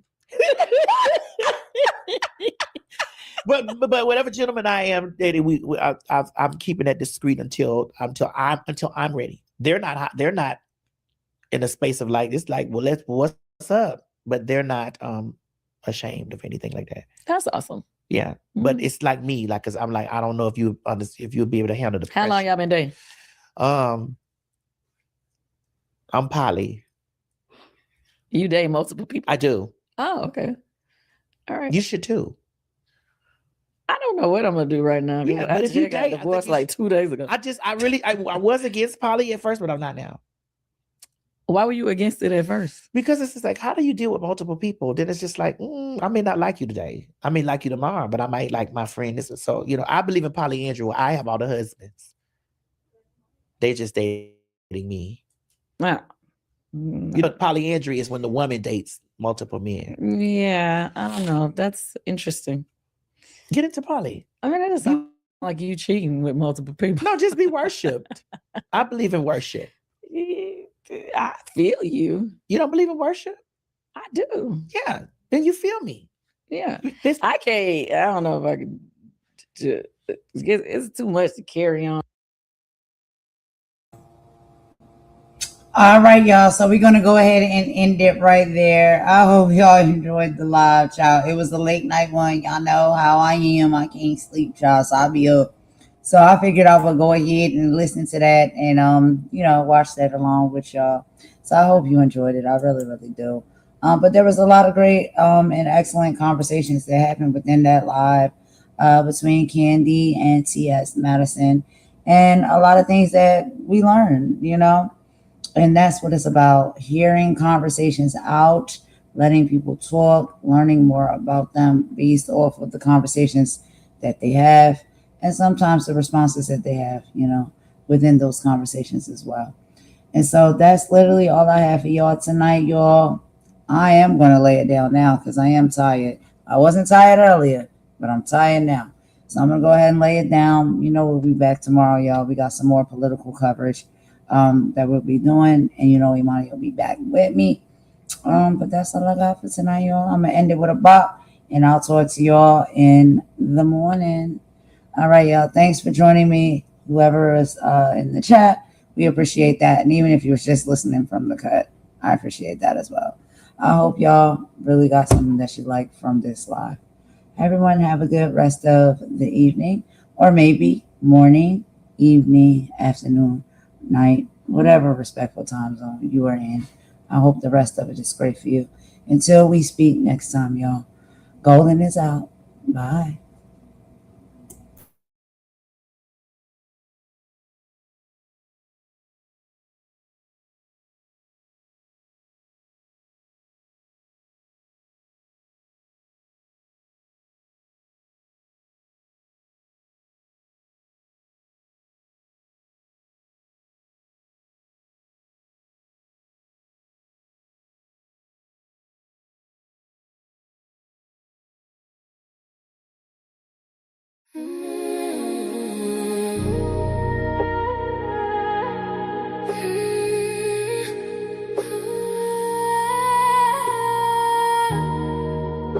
They don't know her like I do.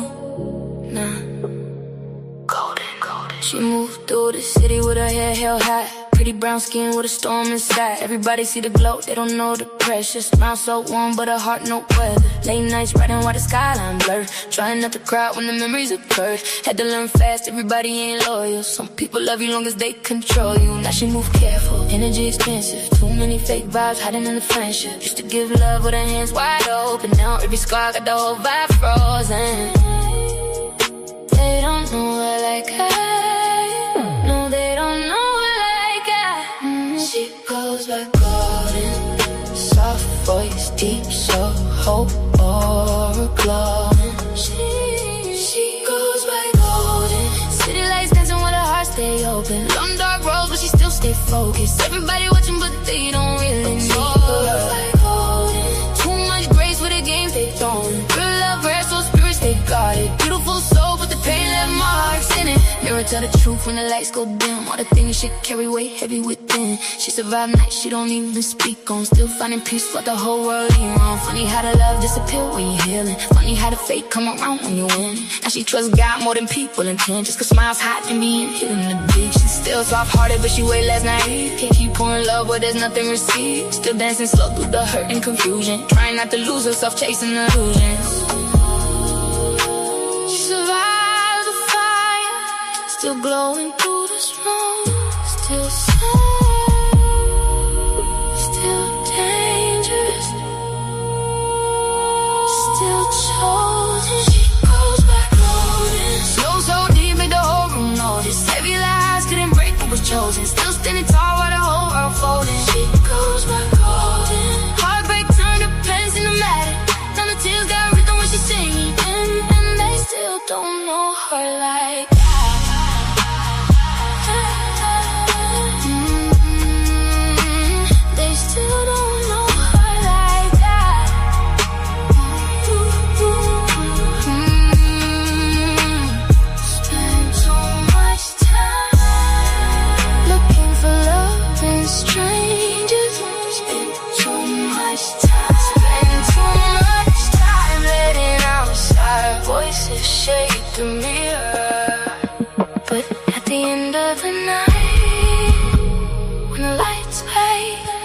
When the city cried, when the tears dried, we still got